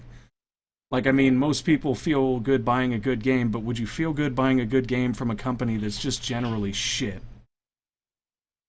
If the answer to that question is no, but you don't know which companies are generally shit, then you're essentially my vision of what a gamer under development is. It's somebody that loves video games and wants to be the person that makes those conscious decisions to influence the industry with their money without necessarily having the background or the knowledge to understand how to do that. That was really long and See, complicated. whereas I totally don't give a shit how evil the company is, man. I don't give a shit if they're like doing that shit like at Rockstar and they're, working the people for 700 hours and their spouses are like, oh no, I don't know my husband anymore. I think he's dead. I better start collecting benefits from him. I don't even care as long as the game is good. I'm a total asshole. See, it's less about that. Like, how a company runs their company is on them, in my opinion, and like how their employees handle that is also on them. It's more of the stuff like overkill adding microtrans into Payday 2. And in fact, this is a perfect segue, so I'm going to use it. So I have an awesome two goods cancel one another out, so it makes a bad. Yeah, it's like that, Gorefist. So I'm going to take a second to talk about something that's relative to Payday 2 and overkill and all that wonderful bullshit. I have an awesome friend on Twitch whose name is Continue. If you don't know who she is, she's freaking amazing and she does all sorts of cool shit. And she is the only reason why I am broadcasting this right now. Without her help, I would not have got here. Um, anyway, she does a thing on Sundays that she calls Sunday Fun Day, and she basically plays multiplayer games with a bunch of other people. Now, quite frequently, some of those people are other Twitch streamers or YouTubers or whatever. So I was looking for one of the multiplayer games that she does on the weekends to pick up so that I can hang out and join in on this. And by the way, if you're going to be watching the stream tomorrow, hopefully some of it will be that. That being said, I was looking at the playlist, right? And it was like Depth, which is like the shark game, but I hate fighting underwater. It creeps me the fuck out, so I avoided that one. There was Payday 2, which looked awesome. Like, watching them play, it looked awesome, but I also knew that recently they'd added in the fucked up microtransactions, which made me not want to give Overkill money. So instead, and Spicy, I talked to you about this at the time, and you were like, oh god, they're Yeah. just as bad. So instead, I turned around and I picked up Killing Floor 2. Now, I picked this game up for the sole purpose of having it to hang out with Continue, because I have no interest, personally, like privately, in a multiplayer zombie shooter. Um, that being said, I picked it up and I was like, okay, I feel good about this, whatever. Spicy had warned me in Google Hangouts that they were a fairly bad company too, and I kid you guys not, like it was a day or two after that that I saw the fucking news reports that the company that makes Killing Floor 2 is now adding microtrans into Killer Floor 2. And I was just like, are you fucking kidding me? If I was gonna But you know buy what? a game from a shitty company that adds in microtrans, I wish I would have at least bought the one that looked the most fucking appealing Because you in know what? Payday 2. Payday 2, I can't play it anymore because of the fucking assholery. But Payday 2, I am not even remotely kidding. One of the best games I have ever played. It is one of the single, especially if you think about multiplayer games. Payday 2 was fucking amazing, and I hate how they fucked it up. I really hate that shit. Okay, hold on. I need to point something out right here. It was less than a few minutes ago, Spicy, that you said you don't give a shit as long as the game is good. And now you were sitting here telling me you I can't mean, play Payday 2 because it's of how much they it's fucked it's it up. actually fucked up. The game is fucked up now. Like bugged or just the As in, microtrans like, fucked it up? if you don't have the stuff you buy with microtransactions, your character sucks. They've ruined the balance. Okay, so instead it's a perfect example of where our worlds meet. So my whole purpose for starting this channel, and I've said it before, but I'll say it again, one real quick brief version for people to understand. I'm a gamer. I love video games. I'm tired of seeing shit happen the way that it's happening to Payday 2. I'm tired of seeing shit happen to the way that it's happening in Killing Floor 2. That's the whole point of this channel. And you know, not caring is fine, but at the same time, when you don't care, when you don't actively try to prevent it, it's like what this is what's going to happen. It's going to happen. It pains me that it happened with Payday 2 because that game was so well loved in the community. That was like a huge fucking hit. And I honestly can't Uh, believe that they did that. like, for example, one of the things they did, I think they got it working again now. But Hawks Hut, there's a thing for Payday 2 called Hawks HUD, which is a much better HUD for the game than the default one. And it when they made the microtransactions, they wanted to make it where people couldn't edit the Lua files and get the microtransaction stuff for free.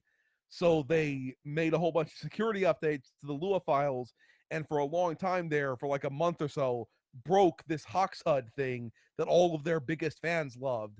They broke that shit without replacing it with a default one or anything like that, just so that they could earn that extra fucking sweet money from their users. It's so fucked up. It is, and that's my point. I don't want this to keep happening. That's why I care about the all the stupid shit that is just a line in the sand that I draw. Um, Game Goon asks, "How do you feel about founder programs?" Uh, okay, I know it's not really a founder program exactly, but what I think about with that though is the Emperor and King and Golden and Mega Cock editions that come with every Endless Legends / Endless Space game.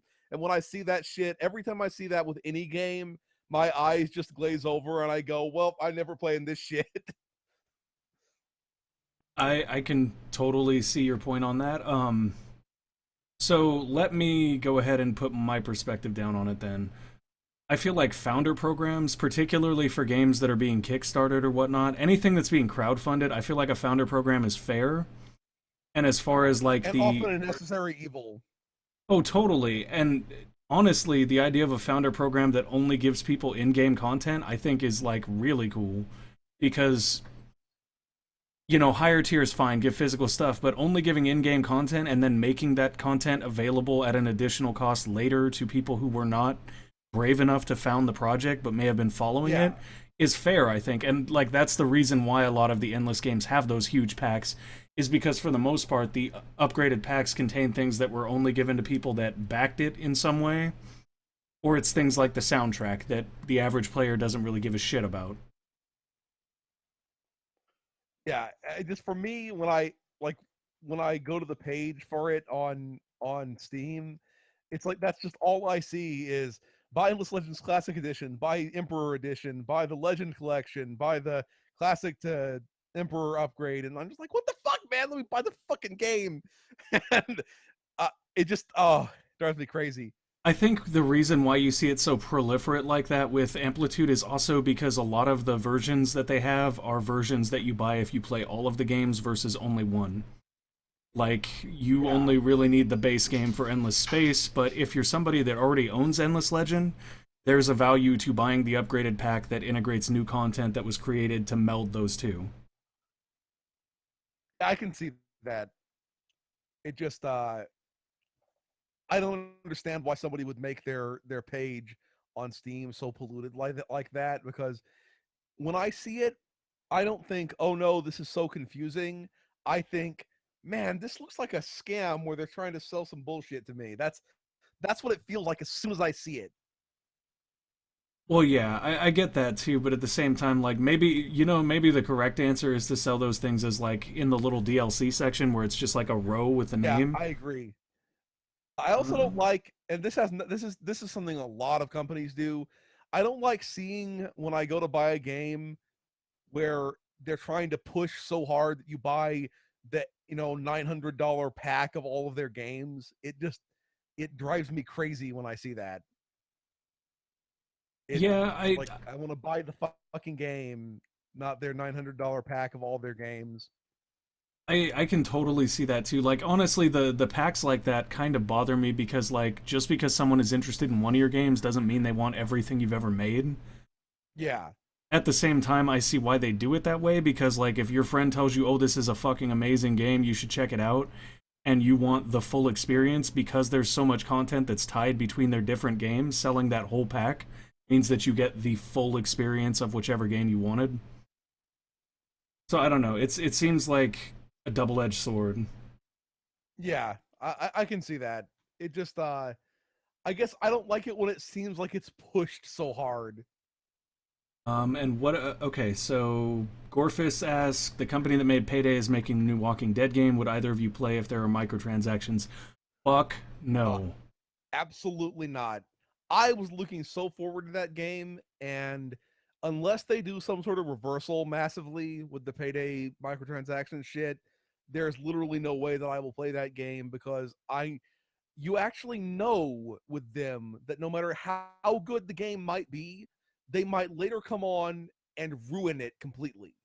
That's the that's the thing that's so fucked up about Payday is that they took a game that was amazing and they basically deliberately ruined it after it was released. And that is the thing I fear the most. That is why I continue to press this idea that we have to spend our money intelligently. Because, you could say, oh, they made this mistake with Payday. They'll never do it again. They realize how wrong they were because they apologized and changed nothing. But that's the thing is if you take that approach and then you then buy their next Not game for based on Payday 2 being good, you're just kind of fucked. Like if they don't turn over a new leaf, then you just gave them money to play you a second time. Yeah. And the thing is, it would be different if they hadn't promised completely. Nobody told them to make that promise. They made that promise all on their own. If they hadn't promised to not put microtransactions in Payday, I would feel slightly differently about this. But they actually promised it, and that's just completely insane. Well, yeah, no, the fact that they promised they weren't going to do it and then did it is almost like that's what I mean. That's the problem. They don't gaming companies today, they don't speak English, they don't speak loyalty. The only language, the only thing that they fucking care about is money. And if that is the only way that we're actually going to be able to communicate what we want to them, then that's my whole point. We've got to be incredibly particular about how we do that. Because the thing is, truthfully, to buy another game from them will be like having them piss on you and then just saying thanks for the shower. That is really what it would be. It would be, and this is my point. Like, I don't think that we can stop everybody in the gaming industry from doing this shit. What I do think we can do is stop giving them money to keep doing it. Yeah.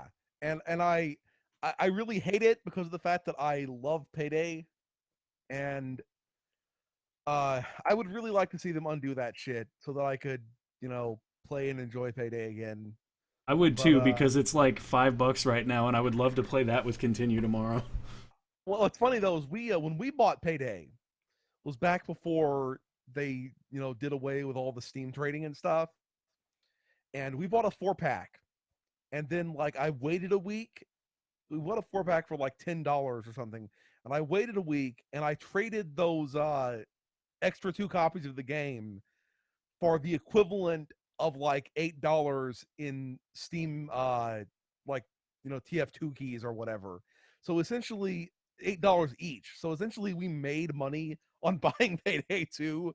So I'm complaining about this despite having essentially gotten Payday 2 for free.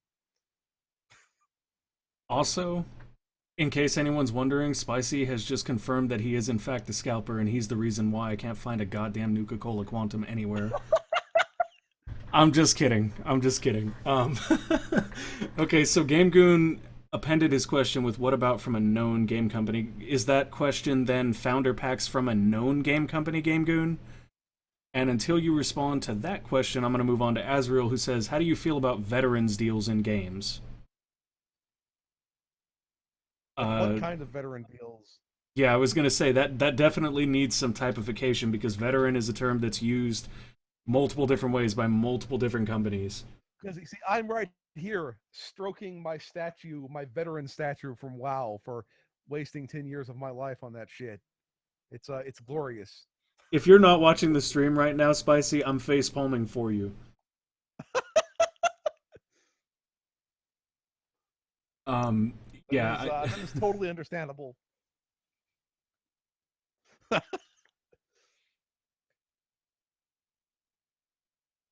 Oh, from a known game company. Okay, he's saying because we were talking about the bundles for the endless games, which are not all Kickstarted, but I believe Game Goon, correct me if I'm wrong, but I believe their first venture out was in fact crowdfunded.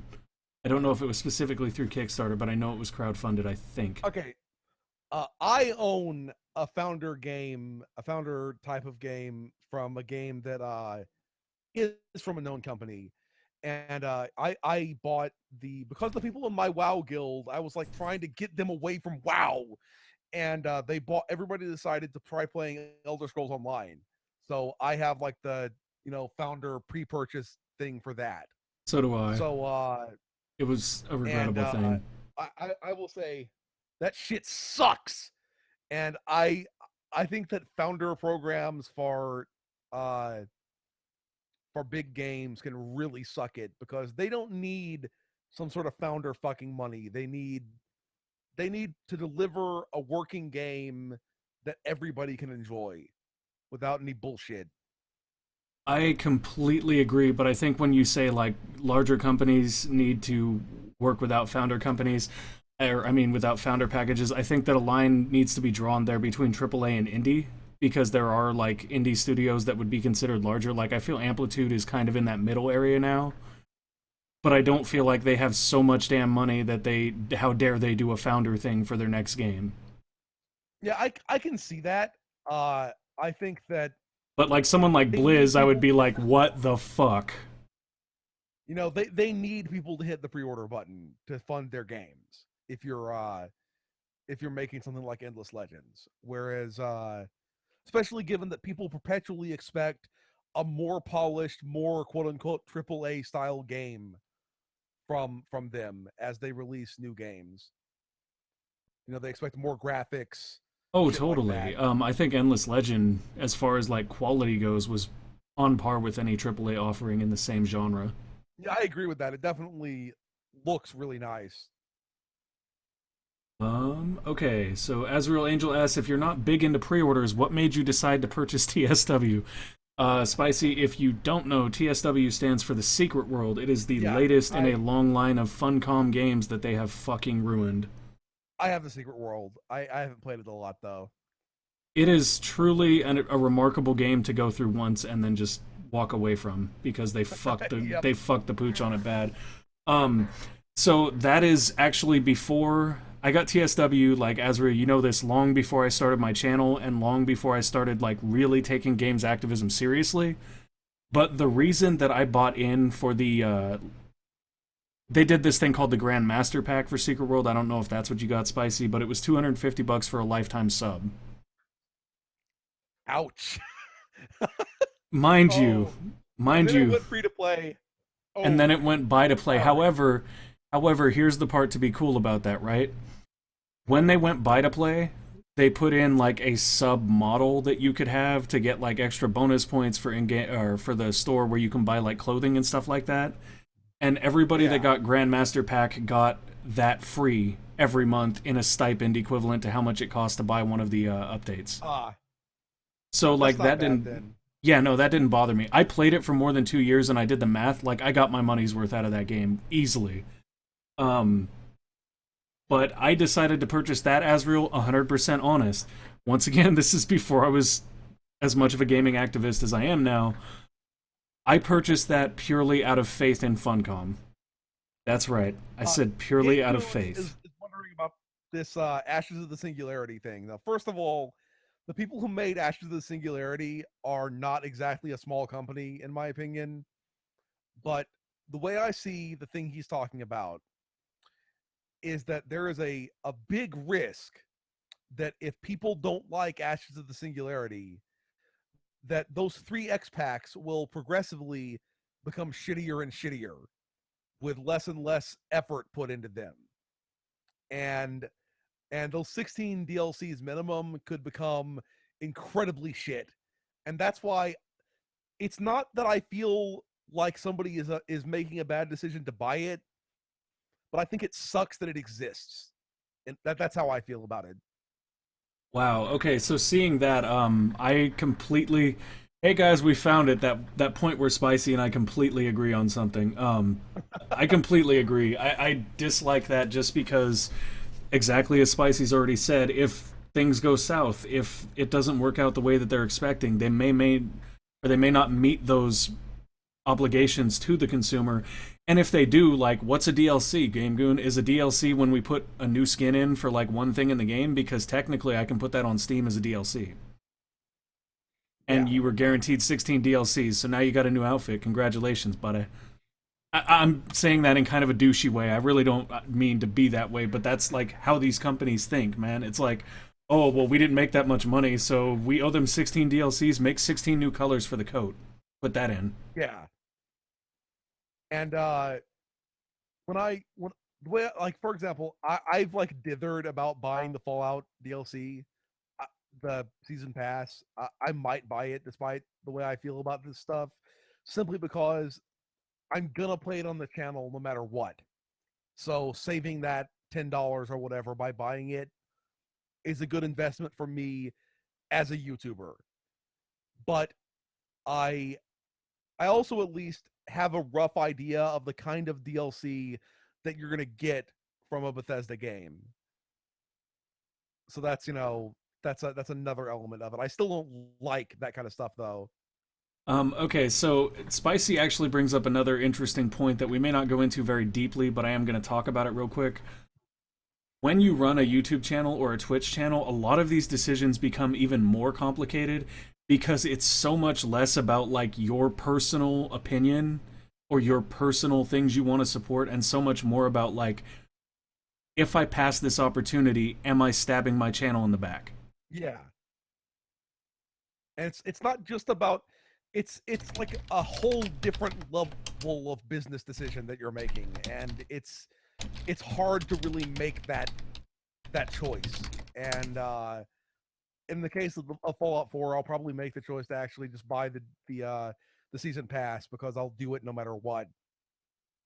I am not going to buy the season pass for Fallout, and I'm doing that largely on principle, particularly based upon the fact that when they announced it, they actually let everyone know we have no idea what the DLC will be, but we're selling it to you now.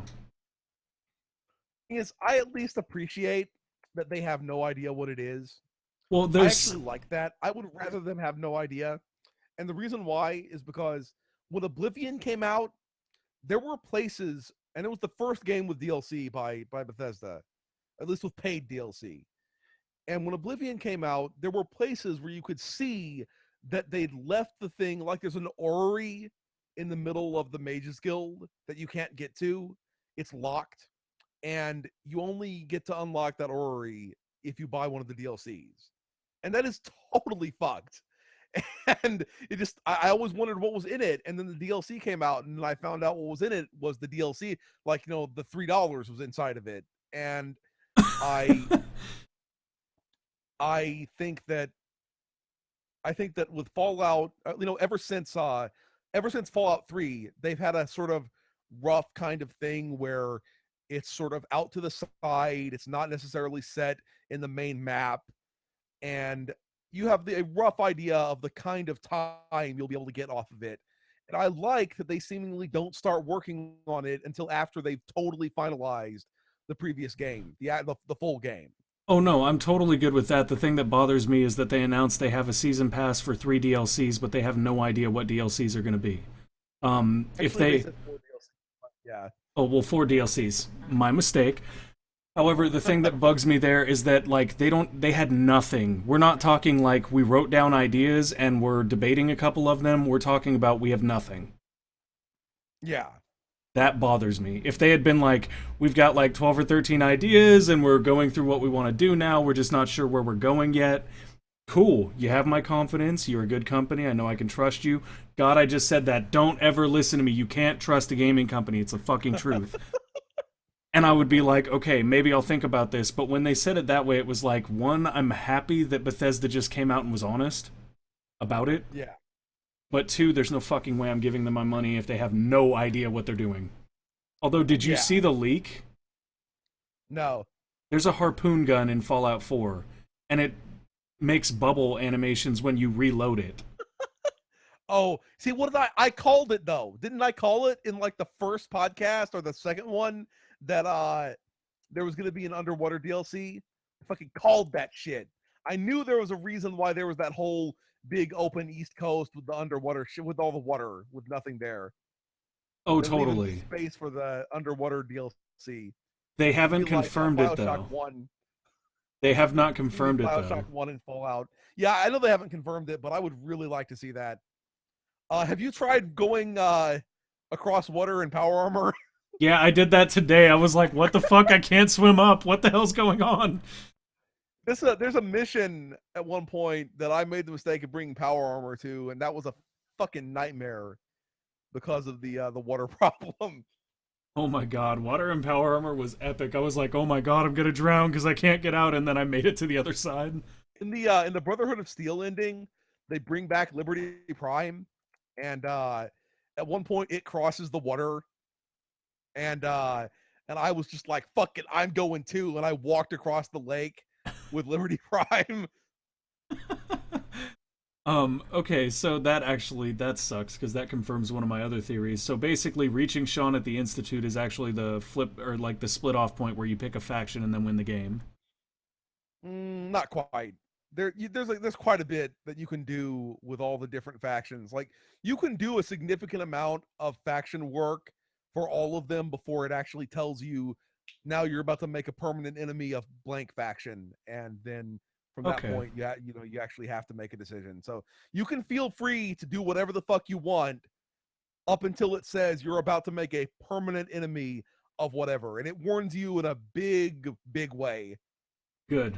Good, good, good. Okay, we've got a couple more questions I want to blow through because we're almost at the 2 hour mark. Gorfis asks, what do you both think is the best and worst company for games, both large and small? I think Um, large, there's not really much competition for this. EA! I think Activision is the worst one for large ones. Personally, they Bobby Ooh. Kotick has openly said that is his objection to buy good game franchises and developers and then run them into the ground by making them annually. Is that actually what he said? That is actually what he said. He wants to milk as much of money as they can, and then like just basically kill it, like they did with Rockstar. They did it with Tony Hawk. They did it with Guitar Hero. They did it with Rock Band, and they're doing it with Call of Duty right now. And eventually they'll do it with Destiny too. Oh my god. I am now firmly in the camp of fuck Activision as well. Yep. Really bad small companies? I don't think that there's much debate here. It has to be Digital Homicide.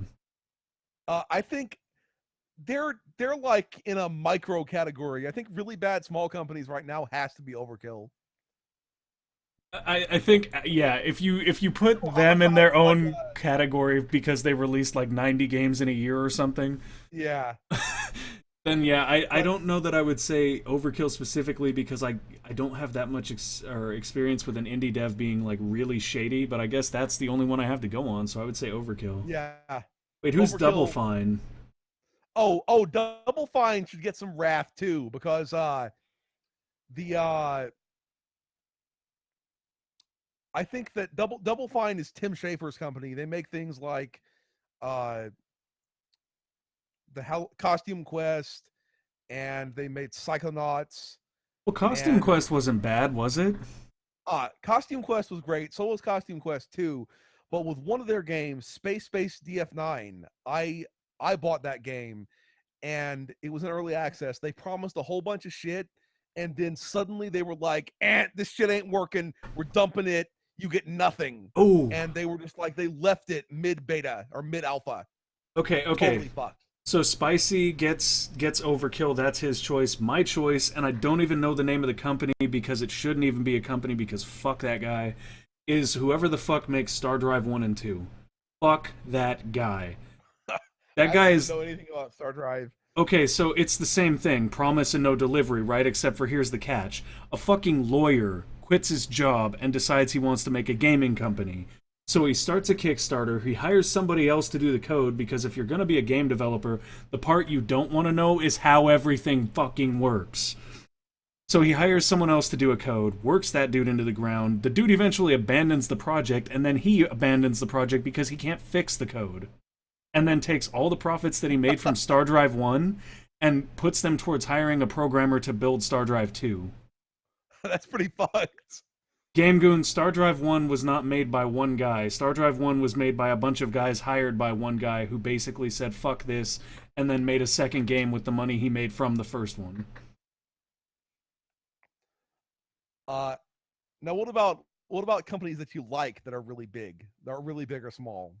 Companies that I like that are really big. God, that's fucking difficult. Yep. I'm gonna say one that I really, first of all, I really do like Bethesda as a developer. I like almost everything they've ever done. I hate the company. I hate ZeniMax, the company that owns them, but I like Bethesda as a development team. But the thing that I would say is Devolver Digital. I guess they qualify as being pretty big, and they are a really good publisher. Almost like every game that I've enjoyed playing, as far as like just surprised that I enjoyed it so much over the last 2 or 3 years, has been published by Devolver Digital. They published Hotline Miami and just I'm pretty sure they did Not a Hero. They've published so many good They things. did Ronin as well, which was good. Yeah, Ronin as well. See, I feel Devolver like Digital. Devolver Digital is actually like one of I feel like they're kind of the king of indie publishing right now. Yeah, So I don't know like if I would hold them in that small slot as much as like a medium slot, but I do think they're awesome.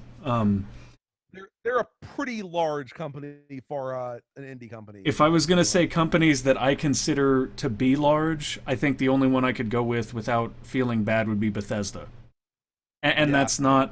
that's not me trying to like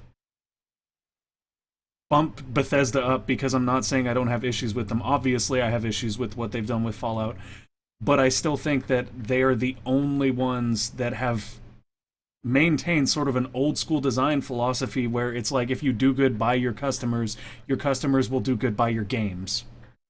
Like note that, for example, I remember about 10 years ago when, or 9 years ago, when Oblivion came out.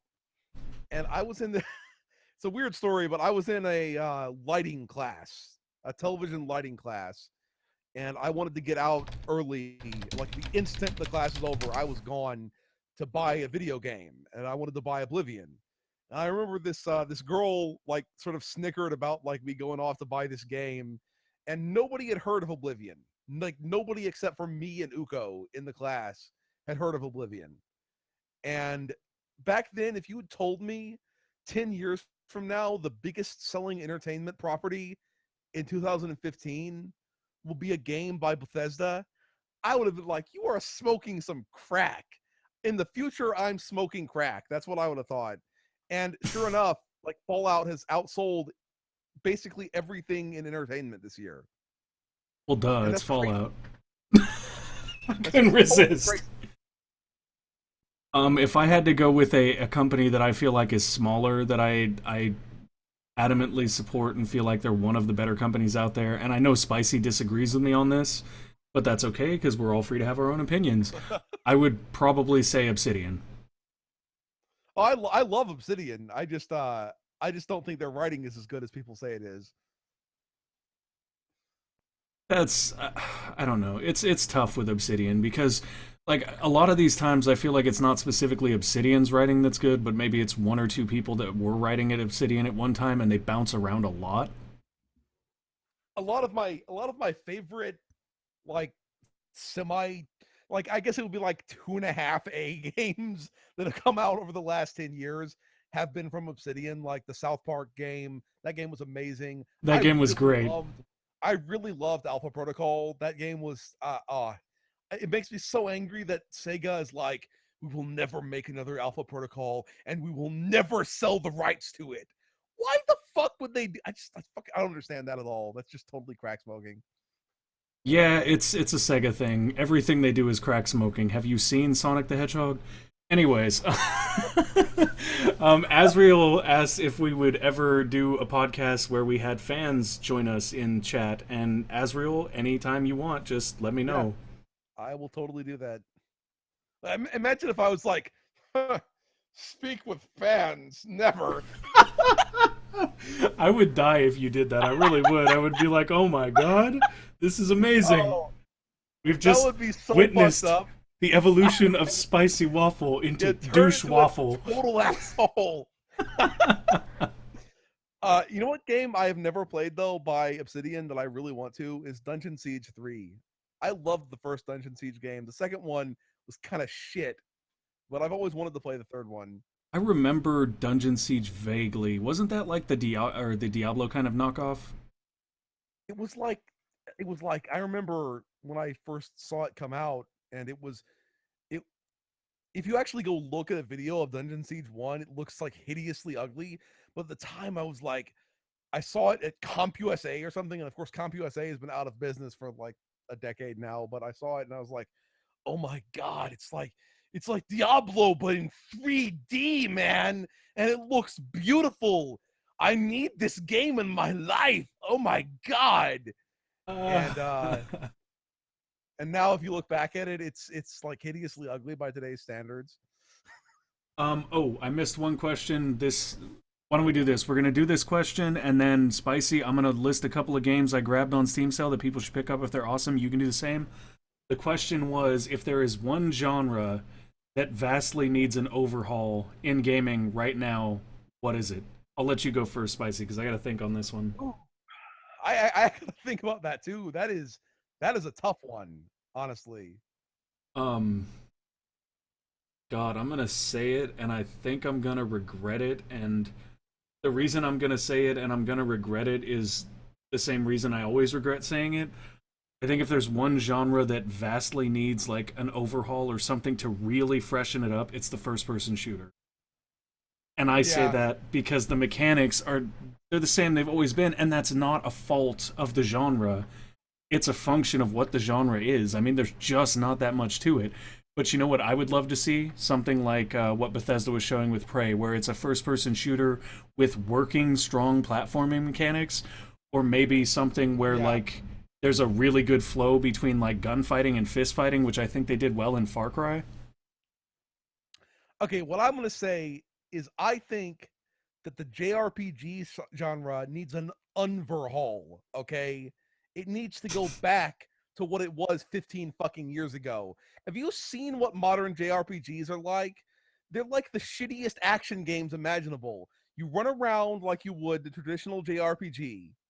You run around and you talk to people, and then you get into a fight, and suddenly it transforms into a battlefield that is the shittiest action game ever.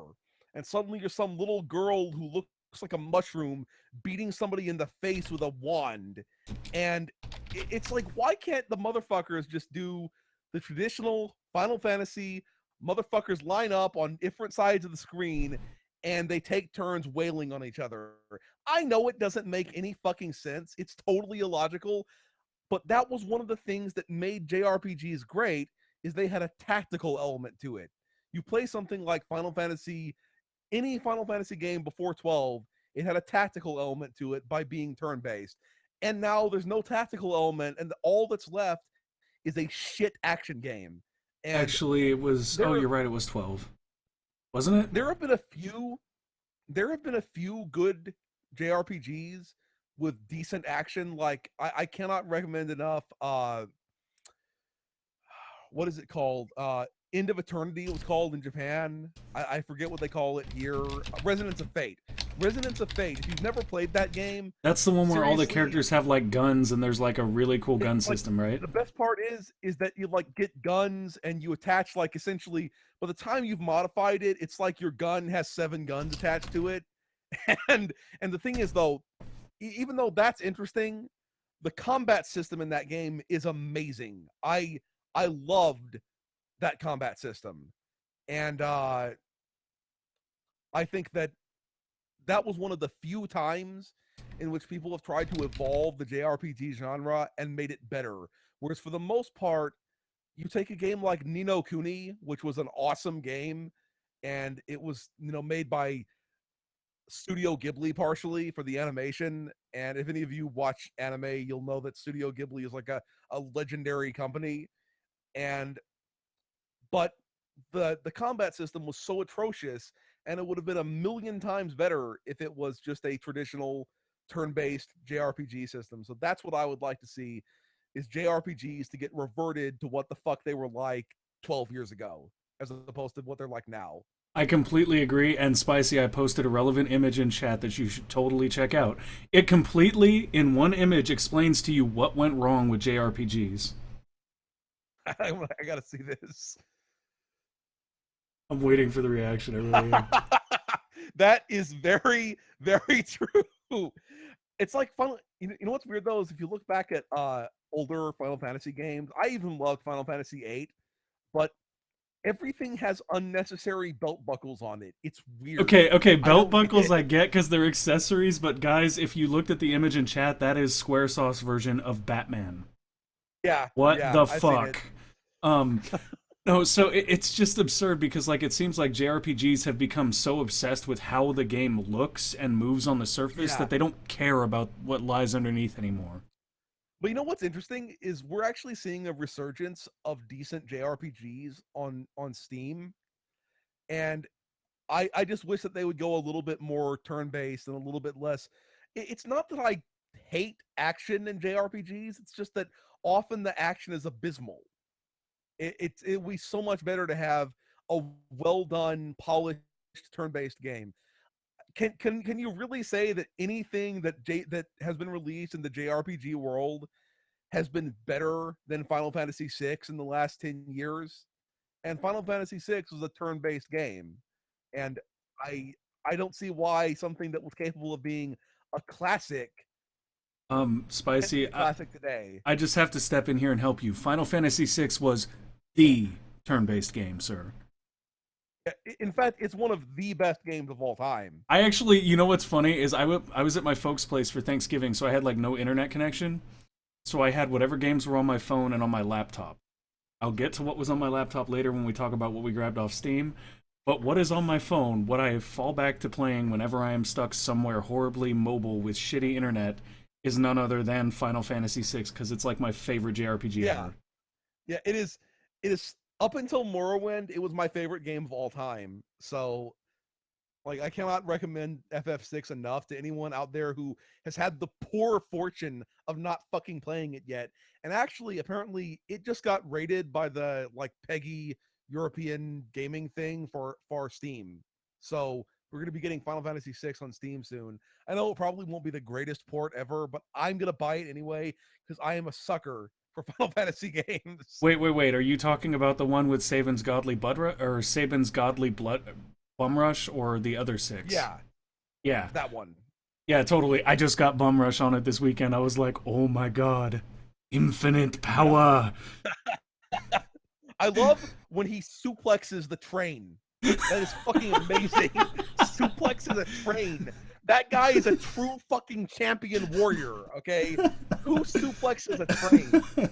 Nobody, man. I just threw a Phoenix down at it. Oh, Oh god, that game. that is that game seriously has to be, that was called Final Fantasy 3 in America, but it is seriously, no matter what the fuck you call it, one of the best games ever released. Oh, without a doubt. It was without a doubt my favorite game of all time until I got into New Vegas. Oh, Yep. that reminds me. Okay, so we're getting ready to close out, guys. I swear to God, I know we're at like 2 hours and 10 minutes, but I swear we're gonna end someday. Anyways, just gotta throw this out here because this was one of the news things that I looked up when I was preparing for tonight's discussions.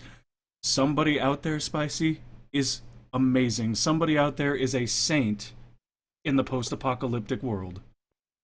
They are taking Fallout New Vegas and doing a full conversion that turns it into Fallout 1. Oh, oh, Yes, that's sir. fucking crazy. Yes, sir. If that No ever more actually moving around. happens, I am totally doing that. It is so amazing, it's ridiculous. Like, you don't move around the world map anymore to get places. It takes you to, like, a 3D map, just like Fallout's, where you look for locations and stuff. But Nice. it's the story and the 3D models and the engine behind New Vegas. Oh, that is really cool. I am so That is fucking really, really cool. excited. I'm like, oh my god, it's gonna be amazing. Okay, that was the high-pitched girly voice. There we go. Now that we got that out of the way, Game Goon. That's a valid point. Game Goon goes, a great game that I wish would get remade or a sequel made with Empowerment is The Last Remnant. Have you ever played The Last Remnant, Spicy? Yeah, I've played it, and I actually have a review on Steam of The Last Remnant in which I kind of rip it a new one, in the sense that I wanted I there's a lot that I like about it, but it has, in my opinion, one of the worst JRPG stories ever. Oh And yeah, I hate the story, but the gameplay is so fucking cool. I just wish that the game had, I don't know, I I'm so torn on that game. It's an amazing game, but it I couldn't finish it because it drove me nuts. Basically. Yeah, I didn't finish it either, but I enjoyed the concept of building the different squads and trying to like get people to Yeah. learn the moves you wanted and all that stuff. That was all really rewarding to me. Of course, reminds me that we were going to talk about games that people might want to get on the Steam sale. I'm going to recommend it again. Valkyria Chronicles. If anybody out there who is watching this has not played Valkyria Chronicles, buy that shit. Also, Party Hard is on sale for half off, and Party Hard has got to be one of the best games that we have played on the channel so far. And they do that shit right. They released a free 7-map DLC totally for free, like 2 months after the game came out. And they were probably the best levels in the game. So it's about a guy who's this lunatic who just needs to get some fucking sleep, man. And so he goes and kills everybody who's partying so he can rest. And it's like a stealth type of game, and it's really awesome. And you should check it out if you want to see what it's like. You can either watch our videos or whatever the fuck, but it's like $6.50 or something on the Steam sale, and I would recommend it highly. I will second the recommendation of Valkyria Chronicles. That game is from Sega. Don't believe the Sega hype. It is actually a really fucking cool game. um, the games that I picked up recently that I have been like super super amazed with, and actually, Game Goon, I'm telling you because you're the one who brought it to my attention. I just picked up Massive Chalice for $5, which is awesome. So this is the Steam sale of Steam sales if you're like chasing really cool indie strategy type games. Darkest Dungeon right now is on sale. It's freaking amazing. I love the shit out of it. I did a stream on here you can see earlier yesterday. Yeah. Hard West is also for sale on Steam. That is essentially a Old West version of XCOM with some new game mechanics and a bit of a like Crossroads demon-y twist. It's kind of cool. I also picked up Massive Chalice, which is another one that's kind of like XCOM with a different twist in that you like create generations of people to breed in like good traits and stuff like that. So you're basically the Institute. And I'm trying yeah, it's like that. Everything is on sale though, guys. Like seriously, now is the time. If there's a bunch of indie stuff sitting on Steam that you've not picked up because you just couldn't justify it, Binding of Isaac is on sale right now. Hit up the indies. Honestly, do a search by price and look at everything under 10. Warrior. Shadow Warrior is amazing. Also, Hotline Miami. I always gotta talk about how amazing Hotline Miami is. Yeah, there's tons of stuff. I'd imagine Not a Hero is on sale. Like, there's so much shit on sale right now. If you haven't hit the Steam sale, grab the shit that you have been waiting to get because now is the time. How is did you buy Space Game? I saw you talking about it in the Oh, Elite Google Dangerous? Hangout. Yeah. Okay, so so sad. Uko is a sucker for games like that. So I'm so sad. Tell Uko I'm sorry. Um, I picked up Elite Dangerous and I fucking hate it. It's I because that's why I was afraid of buying it because it just I haven't really gotten into the story. I played the tutorial. Asriel, I'm not sure how long the sale is going, but it's like a Cyber Monday sale, so it should be at least going till Monday. But I think it might be like 2 and there's weeks. gonna be another similar sale in like a couple weeks anyway. So As far as Elite Dangerous goes, I played through the tutorials. It was kind of fun once I figured it out. But and I've never played a game with a joystick before. But I feel like unless you have a joystick, that game is just gonna feel like shit. yeah, I can see that. The game The steering is crazy. I wanted it to be Freelancer too because I loved Freelancer. Have you But seen Rebel Galaxy? no, I Rebel saw you playing it Galaxy's on the pretty good. stream, but I haven't actually played it. It's pretty nice. I'm not sure if it's on sale, but it's definitely worth looking at. But that's what it was. I went from Rebel Galaxy to Elite Dangerous, and then I was just like, I'm not buying it. It's like Also, overly they're, complex. about to release some $60 expansion for Elite Dangerous that apparently completely replaces the actual game. You mean with one that's worth $60? I guess so. I don't know. It's got always on DRM too, which is really, really irritating. Oh yeah, it opens in its own launcher, and you have to go register for an account with them. I was like, what the fuck? Am I playing an MMO? Yep, it's always on DRM. If you lose internet, you cannot play that shit because they're assholes. That kind of makes me want to strangle someone. So next time we should talk about. I know it's been talked about a billion times. We should talk about Star Citizen. Oh, I'm totally down for that. I am totally down for that. I've got like so many coworkers at work that are like highly vested in that game, and I'm not at all. Like, I remember when the trailer for it came out, and it's all like, it's a space game, it's a space game, and I was so excited. I was almost at pants ruining levels of excitement, and then I was like, man, this seems really sketchy, especially given that the Kickstarter has moved off of Kickstarter and onto its own website, and I'm not touching this shit with a 10-foot fucking pole. And sure enough, that shit is a total ass whooping. Oh, are you People are talking? going to be screwed so hard by that. Star Citizen. You're talking about the reports that were leaked by the guy who did the other game, right? No, I'm just talking about the fact that it's like still not out, and the $800 ships and shit like that. Okay, Oh, we should make guys next Stuck Pixel. We are talking Star Citizen. That's what we'll do because that's going to be a long ass discussion. I am calling it now, though. That is going to be the biggest gaming disaster, and it's going to like kill Kickstarter for gaming. I'm calling that shit. I tend to agree with you that it's going to end in one of two ways. It's either going to be wildly successful and it's going to be the game that defines that genre for years to come, or it's going to be a horrible, horrible fuck up and possibly kill Kickstarter for gaming. Yep. Um, Oh. I hope for the former, but I've learned to reasonably believe the latter. Yep. There is a lot of controversy surrounding that, though, and I've actually done a lot of research on it just out of my own curiosity. So I'll put some stuff together, and we can discuss that next week. Yes.